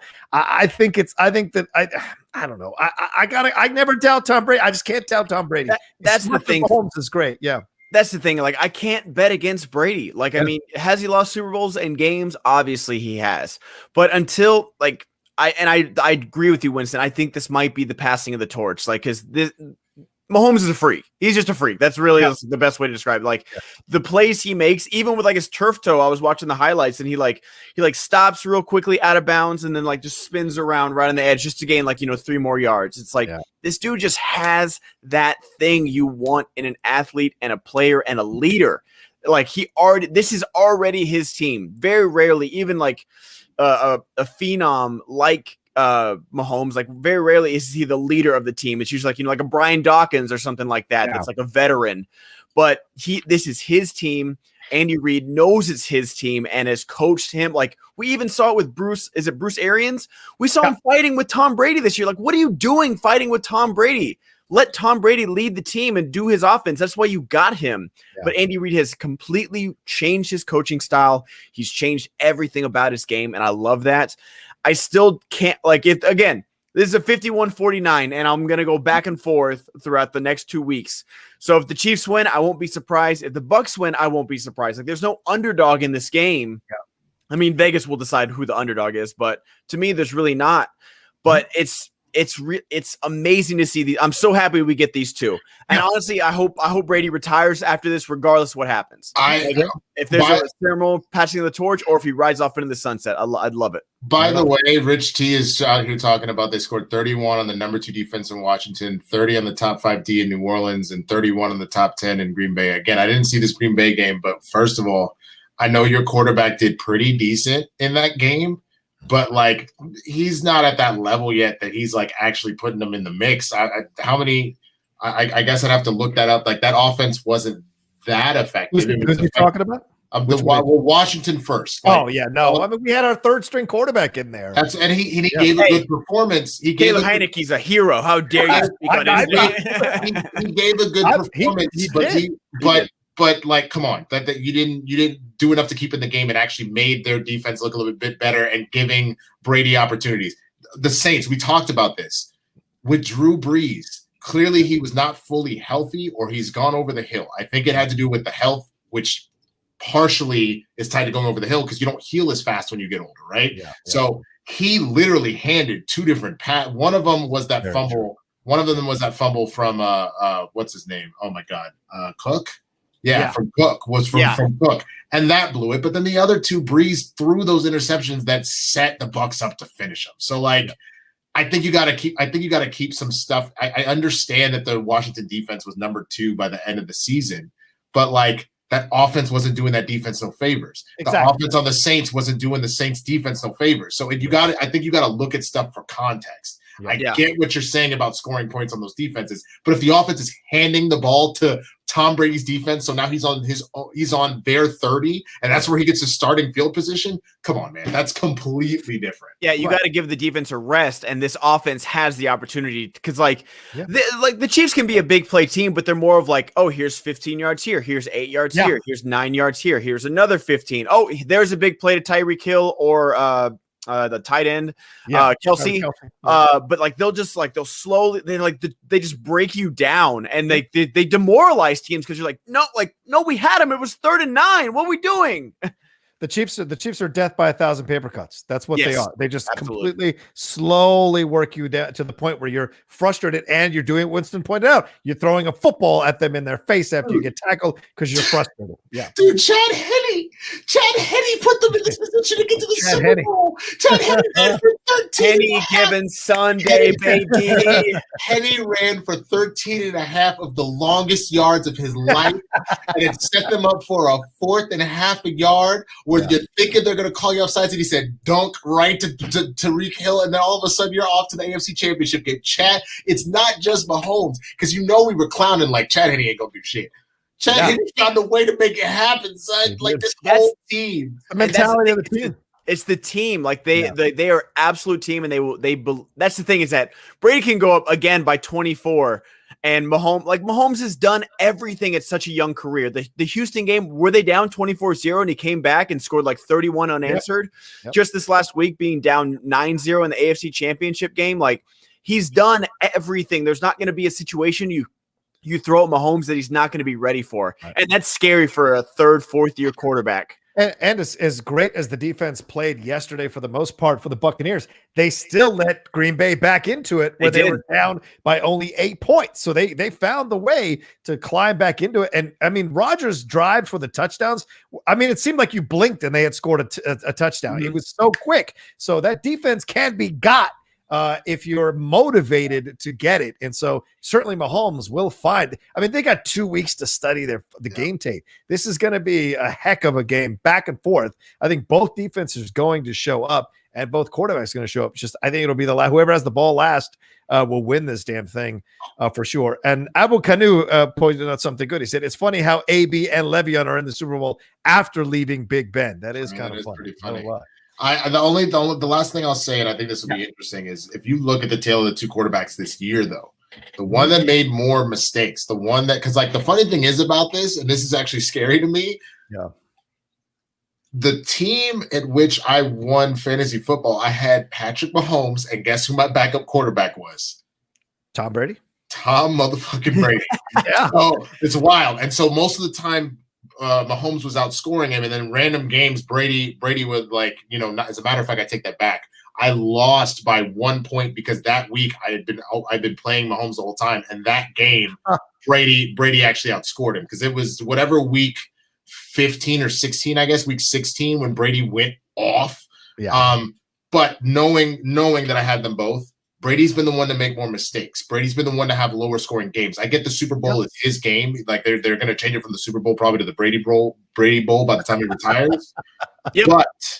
But that being said, he has made more mistakes this season, and his age has shown at random in time. So if I had to put money on it, again, Mahomes with the experience, with being a Super Bowl MVP, having just won a said Super Bowl, I have a little more faith in him not to fuck it up than Brady.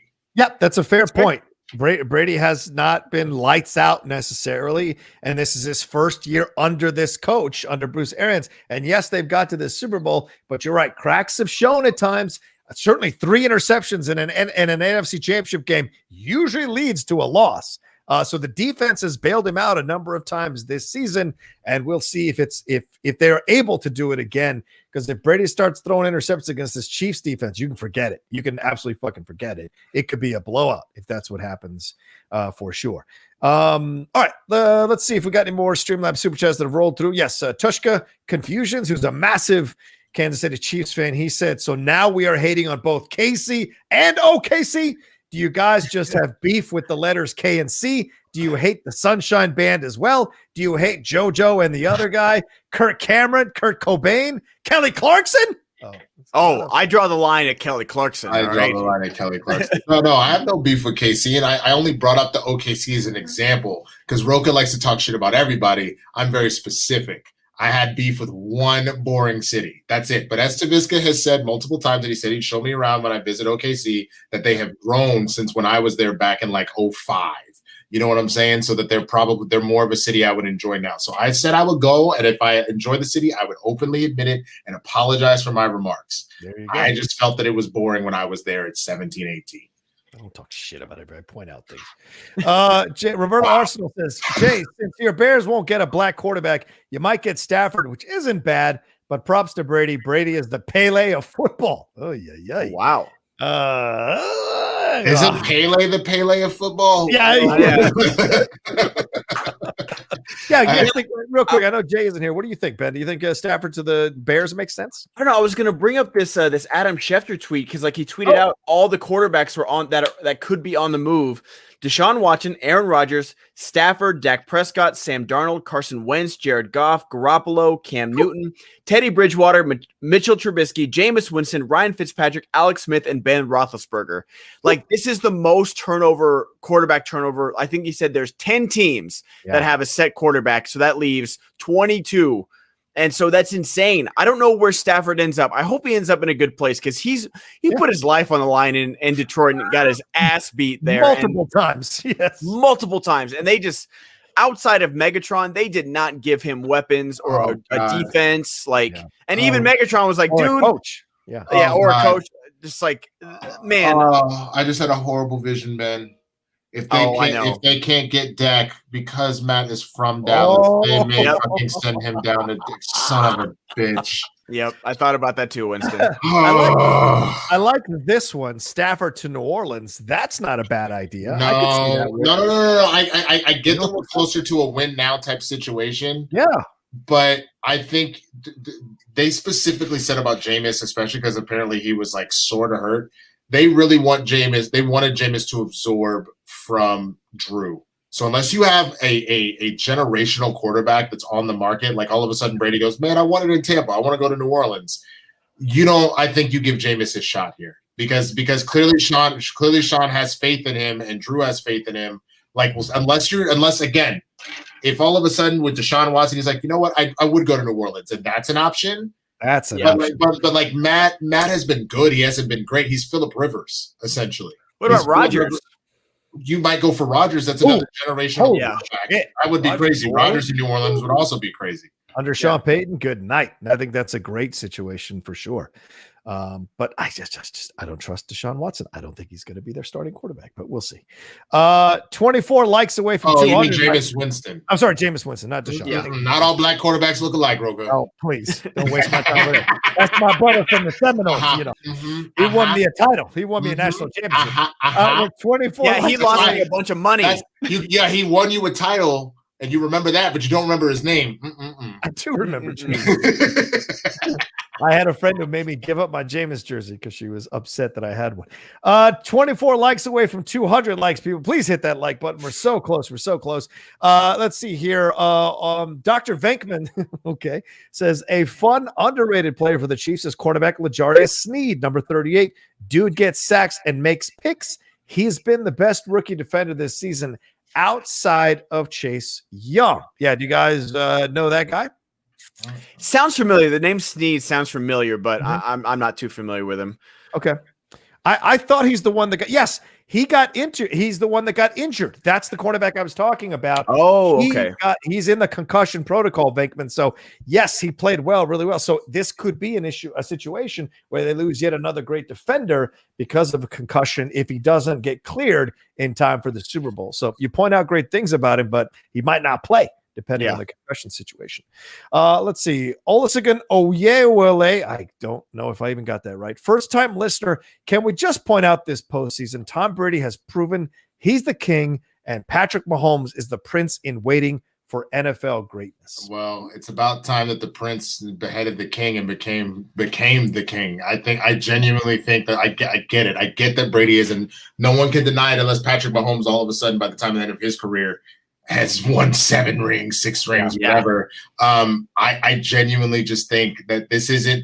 I look at all the other quarterbacks that he faced. So you had McFadden, which not McFadden. I'm sorry. Who are you talking about? Donovan McNabb. Sorry, McNabb. Oh, McNabb, right? So you had McNabb. Oh, you mean in the big game? I'm just saying. Look at the quarterbacks he's faced. Warner, McNabb, Delhomme, Jake Delhomme with the Panthers. And then, of course, Foles again, Russell Wilson. So then that's actually the thing that's interesting. So if he goes up against elite quarterbacks, with the exception of Russell too, if he goes up against elite quarterbacks, he has a tendency to win. If he goes up against guys that show signs of eliteness or are sometimes flashes in the pan, he tends to lose. Yeah. So like he went up against Matt Ryan, who won MVP that season, right? Came back on the 28-3 shit, playing Donovan McNabb, who was like the man at the time, beat him, beat Russell Wilson with that whole interception and shit. I mean, I know that was more on the defense at the end there, but then you go up against Eli, who I think will make it to the Hall of Fame, but Eli could be very hit or miss. He was elite in that playoff run, but he could be very hit or miss, and Eli took him down. Nick Foles, same thing, had elite flashes in the pan, but for the most part, wasn't that great, and then came in and beat him. So maybe we need to put in Chad Henne. Maybe that is the secret to beating Tom Brady. Well, he's lost to the hottest quarterbacks in the playoffs. That's the thing. Eli could not miss in those 2 years. And then Foles came in for an injured Carson Wentz, and it was like a Jeff Garcia all over again for the Eagles, where he just was not missing. It was crazy. Yeah, good point. Yeah. Let's see. Is it Trent Fuller? He says, great to be able to take part in this conversation. It's nice to get some catharsis over the Bills' loss. Drip, drip. There you go. Alex Bahunin says, did you watch all 3 of the UFC events last week? And did you catch UFC 257 this weekend? I just watched the Conor match, and Jay shows me how to watch certain things when I don't have to pay for. That's all I'll say. And I watched the Conor match. I didn't watch the other matches. What about you, Ben or Winston? Did you guys watch any of these fights? I did. I'm not a big UFC person. Okay. I just caught the Conor fight. Okay, fair enough. It was a quick one, 2 rounds. So that's for sure. That's why I don't pay for them. True, me too, man. That's why I find them the way I find them. But they were on ESPN Plus for free, weren't they? Not for free, no. They're on ESPN Plus, but you have to pay $50 or $60 to watch them. On top of it, I already pay you money up. Yeah, and they're supposed to giving you a discount. They're giving you a discount to get it for that much. You better discount double check, god damn it. Right? Oh, man, what a throwback to that. Yikes. I think someone did that to Rodgers on one of the playoff games. I think one of his receivers went up to him and did that, and he didn't do it back. And I was like, maybe he's learned. I don't know. He had to retire, bro. Yeah, maybe. All right, let's move on to talking about Deshaun Watson here. And we mentioned him earlier. He is not Jameis Winston. We mentioned him earlier. He is. This is coming to us from a number of reports here, according to Armando Salguero there of the Miami Herald. Salguero, if you want to say it correctly, of the Miami Herald. He is saying that right now it looks like Deshaun Watson wants to go to the Jets because of the new hire. They hired former San Francisco 49ers defensive coordinator Robert Saleh, and Richard Sherman. A bunch of 49ers talk very highly of him. Deshaun worked with him before, so this idea of going with him started to be curious. Deshaun Watson to the Jets. Does this make sense? Would you want to see him in the Jets? They're kind of a dumpster fire of an organization right now. Would this turn the team around? Would this attract free agents if he was to go? I can't imagine.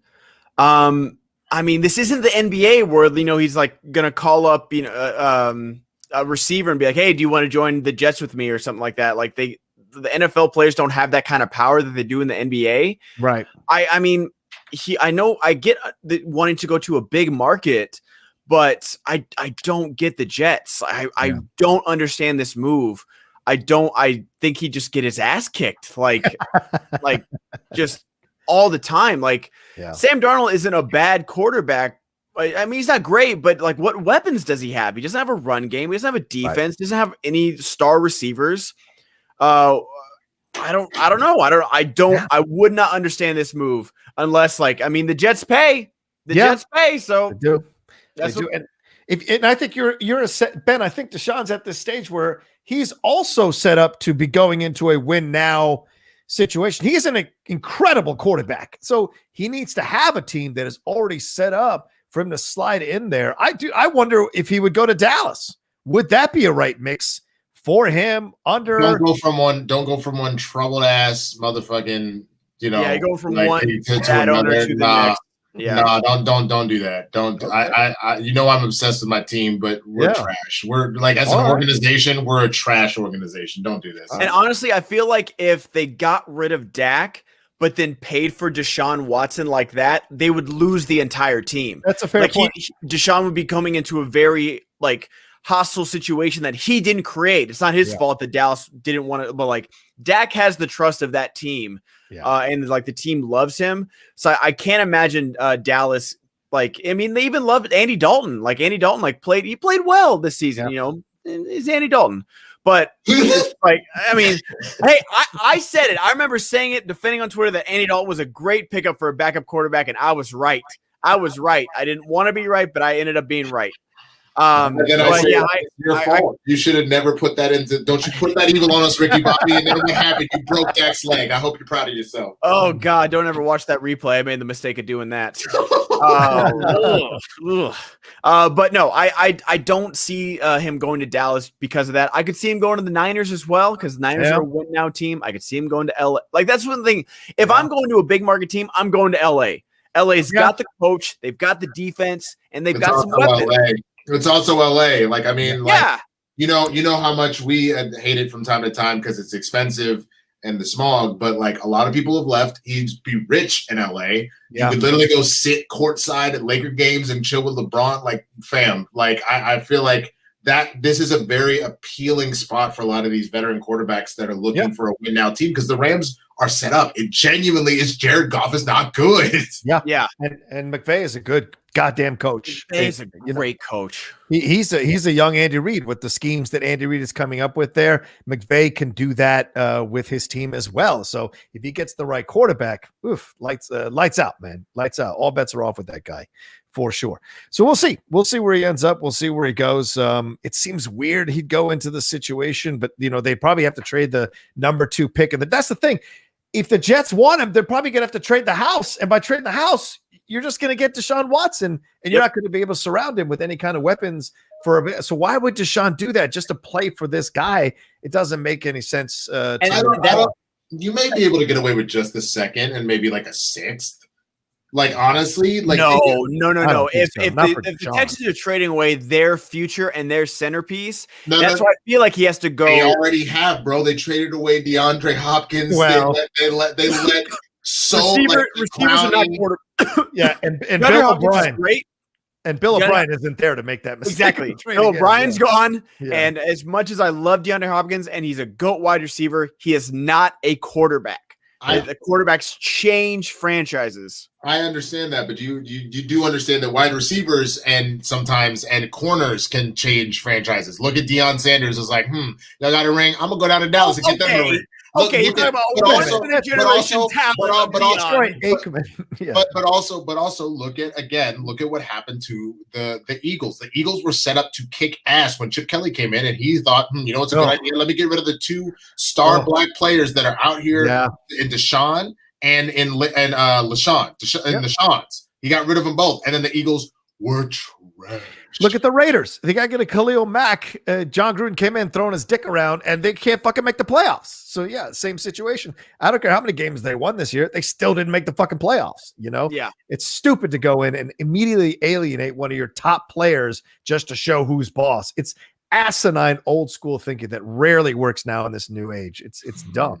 The Jets have the number 2 pick and the number 23 pick as well. So maybe that's the price, 2 first-round picks in exchange for Deshaun. We shall see. But the Dolphins can still offer the number 3 pick, the number 18 pick, and Tua to throw into the mix here, possibly for Deshaun if they wanted to do a trade. But I just think that would be weird for the Texans to take on Tua there. I mean, you're trading a great quarterback for a quarterback that's still figuring out if he's good in this league or not. I just think Deshaun's gone. Like, I think his mind is, I mean, I know, he doesn't have any control over where he goes, but I just think you have to get rid of him. Otherwise, you're going to lose the entire locker room. Oh, yeah. Absolutely. And that's the thing at the end of the day.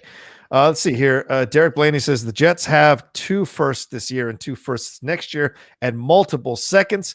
Watson can benefit from a weak AFC East like Brady. But now you have the Bills there. Like, it's not weak with the Bills anymore. Like, and the Dolphins that's like up and coming. Yeah. And so like it's not a winnable. It's a winnable division, but you're not going to walk in and be like, oh, we have Deshaun Watson, we're going to win it now. And again, when you have like a lot of assets to trade, like, do you want to build from the ground up, or do you want to get rid of the assets like for all this quarterback? Look what happened to the Ravens after they won the Super Bowl. They paid all that money to Joe Flacco, and they couldn't give him anything to help with. Right. That was it. That was okay. They won the Super Bowl. Congrats to Joe Flacco getting paid. Shout out to you. But that was the end of your career right there. You took the payday. It's a fair point. Absolutely fair point. Well, we got a few minutes, and we talked about everything that we were going to talk about on the rundown. Got to give some love to the sad passing of Hank Aaron. He passed away at 86 years old over the weekend. I know 2020 was a shit year, but 2021 is not really starting out that strongly either overall. He was the longtime home run king. He is still, to me, the home run king because fuck Barry Bonds. And Hank Aaron broke the Babe Ruth record and endured an incredible amount of racial abuse from fans at the time, almost mirroring what Jackie Robinson went through breaking into the league. Hank Aaron endured a lot of that. He endured it with grace. He endured it with strength. He was a 25-time All-Star. Think about that. 25 fucking seasons. He was an all-star. He played from 1954 to 1976 in the Major League Baseball for the Atlanta Braves, first in Milwaukee. Then in Atlanta, he led them to their first World Series title since 1914 and 1957, and was inducted into the Hall of Fame in 1982.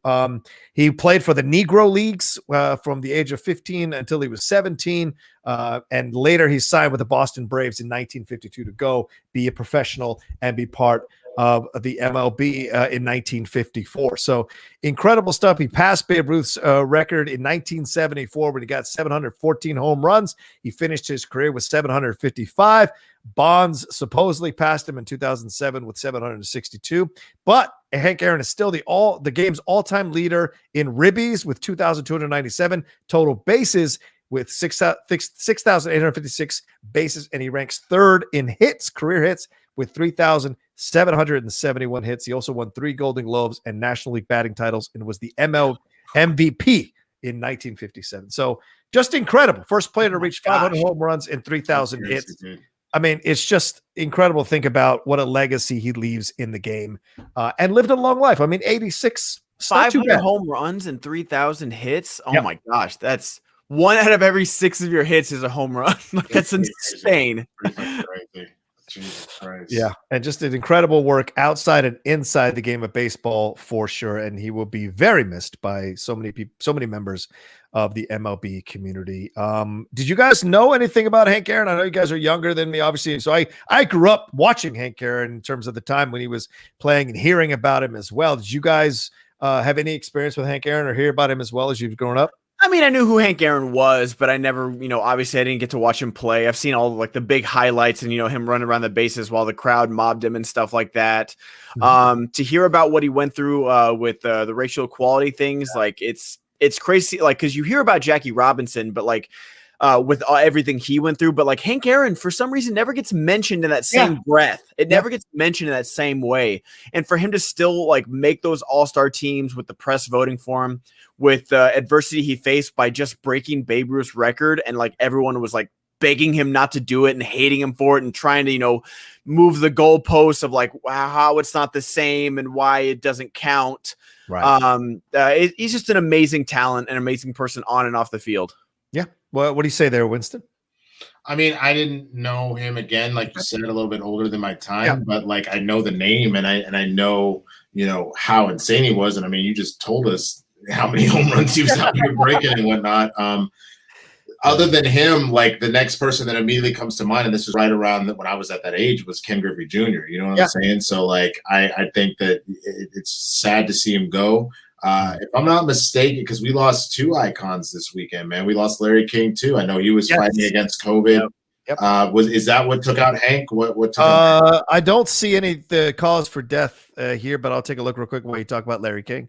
Yeah, the Larry King, I know that was what took him out, is that, he obviously very, old himself and was fighting COVID for, a couple weeks, I believe. And then, it took him it's a sad time, but it's one of the things that talk about giving people their flowers while they can still smell them, especially any of the older folks in our communities, because of how devastating this disease has been. Well, they've lost 6 Hall of Famers from the MLB in 2020, and then Don Sutton died a week ago as well. A great pitcher for the Los Angeles Dodgers, legendary pitcher. It's the most people they've lost since 1972, when 7 of their Hall of Famers died in 1 year. And just to give you a little more, for those of you who are watching, maybe a little younger, don't know the whole scope of this, the FBI investigated the threats against Hank Aaron's family consistently. They found kidnapping plots to get his children. They were going to kidnap his children to stop him from passing Babe Ruth's record. He had to be accompanied by an armed guard for his safety. Threats forced him to constantly scan crowds after he even retired. And he missed his children's graduations for fear of being in an open public place, and couldn't open his mail for 2 or 3 years afterwards. And still, he remained active in civil rights causes, civil rights movements and protests and what have you. He still endured all of that. Wow. And even this month, he joined civil rights leaders in getting the COVID-19 vaccine to show Black Americans that getting vaccinated is safe. So even gave all the way up until the end of his time and his status. So just crazy to think about. And you're right. What you mentioned, people don't talk about Hank Aaron in the same breath as they do Jackie Robinson, and they fucking need to, because you could argue that Aaron's resume is even greater than Robinson's and what he endured to take down one of the icons of the game, Babe Ruth, one of the white icons of the game, inspired even equal levels of racism, perhaps, in the letters and what have you. I mean, kidnapping his children, that's mind-blowing. It's a fucking ball game, for God's sakes. You know? People are nuts. And we'd be remiss not to mention his wife, Hank Aaron's wife, who, of course, was there through all of it as well. It was very powerful, as we see. But, RIP to him. One last question for you guys, and then we're getting out of here. Phillip Rivers retires? Yeah. Is he a Hall of Famer? No. Wow. A couple things. What major acclaim? I know he has a few Pro Bowls on him, but what major acclaim has he earned to do that? Did he, because quarterbacks are kind of held into a different standard than other players. Did he ever win an MVP? Did he ever even get to a Super Bowl, let alone to a conference championship game? He's mad good. He'll make the Ring of Honor in the Chargers history for sure, and has mad good stats. But to me, I feel like quarterbacks, it's a little harder on them, because we're making the argument. People are arguing whether or not Eli Manning will make the Hall of Fame. Yes, and he has two Super Bowl rings, and including 2 Super Bowl MVPs, if I'm not mistaken. I think he got them both years. So if Eli doesn't make it, Phillip Rivers' ass ain't making it. I'll tell you that much. Yeah, I do agree with that, but I think they should both make it. Honestly, I think Phillip there's something to be said about being a consistent winner. And that's who Phillip Rivers was. He was just a consistent winner. He had his chance, when LT and Antonio Gates were at their prime, but they ran into Tom Brady. He was also young. He was young. Yeah, he was taking over for Drew Brees at that time. Like, that's insane that there's like they're retiring at the same time. But yeah, I mean, I wouldn't be mad if he got inducted, and I would understand why that he didn't. Yeah. So I'm kind of on the fence about it. I always liked Phillip Rivers. He was a major trash talker and that didn't get enough credit for it. Like, country is hell, bro. So country Polo is hell. ties, like Only person with more kids than Drew Brees, bro. Like him and what? It wasn't Revis. Who was the Jets player that had Cromartie? Cromartie and Rivers, man. They just kept popping up. He had like 13 kids. Like, you know what? I'm back out here. I'm out here trying to get this ring real quick. I got 13 motherfucking mouths to feed. All right, this is what I'm fucking doing out here. So if y'all can't catch the motherfucking ball. Like, he's got to have a booth gig lined up because those checks need to keep coming, baby. Yeah, you know what it is, but he just never made it to the big dance? He is literally the Karl Malone of the NFL, where he was out here balling on folks. And country, just a country boy, just out here trying to get it done.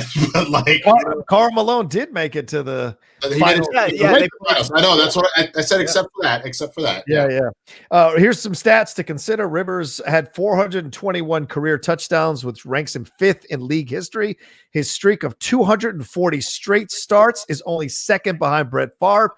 He had 12 4,000-yard passing seasons. Finished his career with 63,440 passing yards, which is 5th most in NFL history. He is 5-7 in the playoffs. And remember, he played through a torn ACL in an AFC Championship game, I think against the Patriots, where they lost 21-12 in that game. So, like, I would not have an issue if Phillip Rivers was put into the Hall of Fame. I have actually more of an issue for Eli Manning, which is why. Wait a minute. Wait. I just think he's more a shit quarterback than a good quarterback in the tail end of his career. Let me say this though, because I've been slightly headbutting with Rich T like this whole thing, but like he's got a very solid point here where he said it. So Eli, top 10 all time in passing touchdowns and yards, plus the 2 rings, and those 2 rings were against the GOAT. Yeah, and one of those was an undefeated Patriots. It was an undefeated. They were going to be the first team since the Dolphins to have a completely undefeated team. That's true. And Eli did that twice. He beat them twice. So on top of being top 10, he has 2 major things to hang his hat on.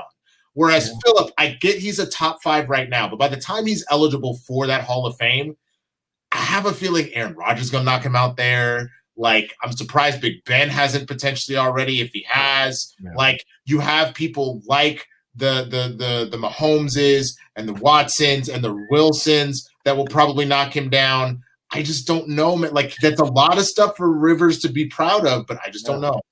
Yeah, Rich T says, I'm with Rocha. I don't like Eli, but I think he makes the Hall of Fame. D-Train, Eli did nothing. No one said Eli did. I didn't say he didn't do nothing.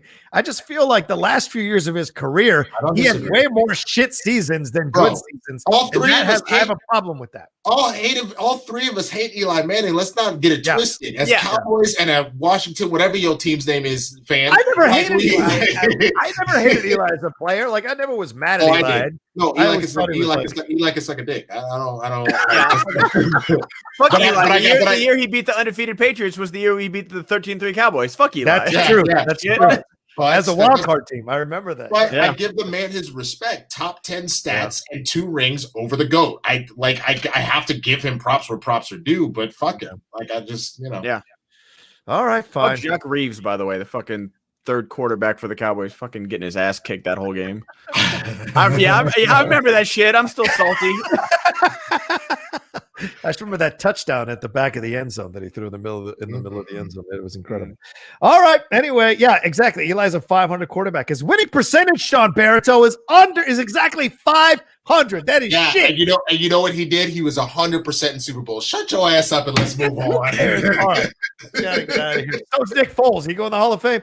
Right. All right, everybody. Thanks for watching Game Time. Nick Foles had 7 touchdowns in a game. You don't remember that? He had 7 touchdowns in a game, bro. What was his name? It was the same week as Peyton Manning. Peyton Manning did it on the Thursday night game. Nick Foles on the Sunday night game said, I can do whatever Peyton Manning can do. What was that Packers quarterback, the backup that threw the 7 touchdowns in one game? Oh yeah, that guy. He cashed it. Matthew something, and then he cashed it in for the rest of his career. Like, kept jumping team to team and not being the starter. But they're like, hey, remember that one game I played real well? Nick Foles did that and won a Super Bowl over the GOAT. Yeah, true. Matt Flynn. There it is. Thank you, guys. Matt Flynn. Matt Flynn, that's right.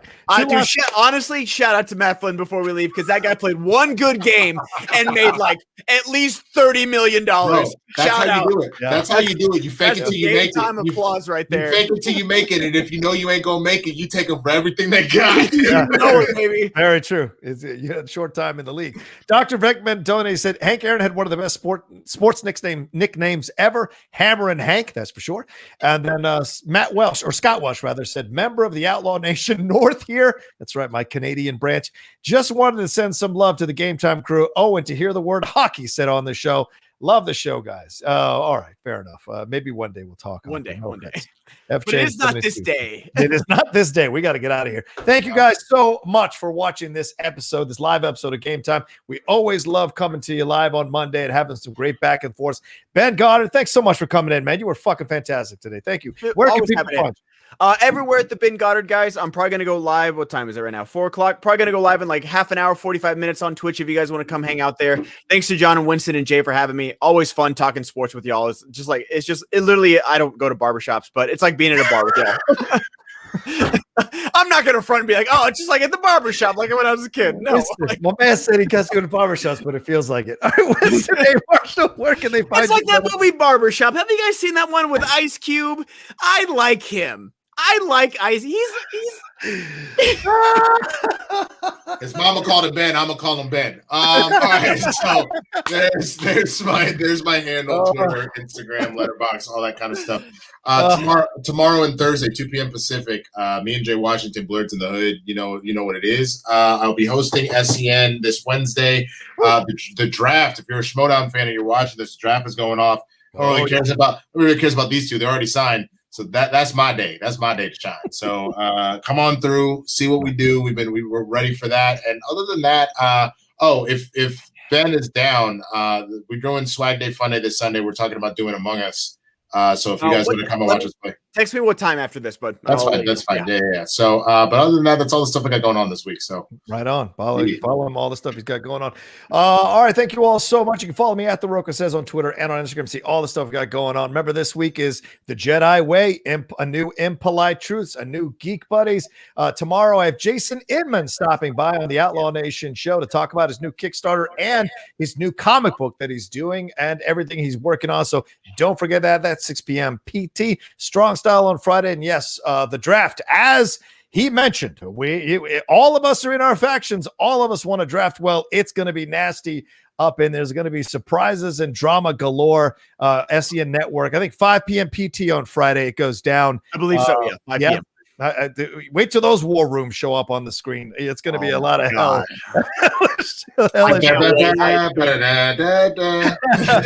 Oh, and one last thing. I have acquired the Ultimate Schmodown show. It will start premiering this Saturday on the Outlaw Nation Network. It is the first show where I am not hosting or doing anything. It is being on my channel. So if you want to come talk Schmodown with Soul and John and Colin and Boggs, go ahead and look for that live on Saturday. That's a big announcement. I'll announce it again tomorrow on the Outlaw Nation show. Just wanted to give you guys a heads up. So I'm excited to have a Schmodown show on the channel once and for all. All right, that's it. We're out of here. Much love to all of you. Take care of yourselves. Be well. Practice social distancing and wear your mask. And come join us next Monday for another live episode of Game Time. Peace.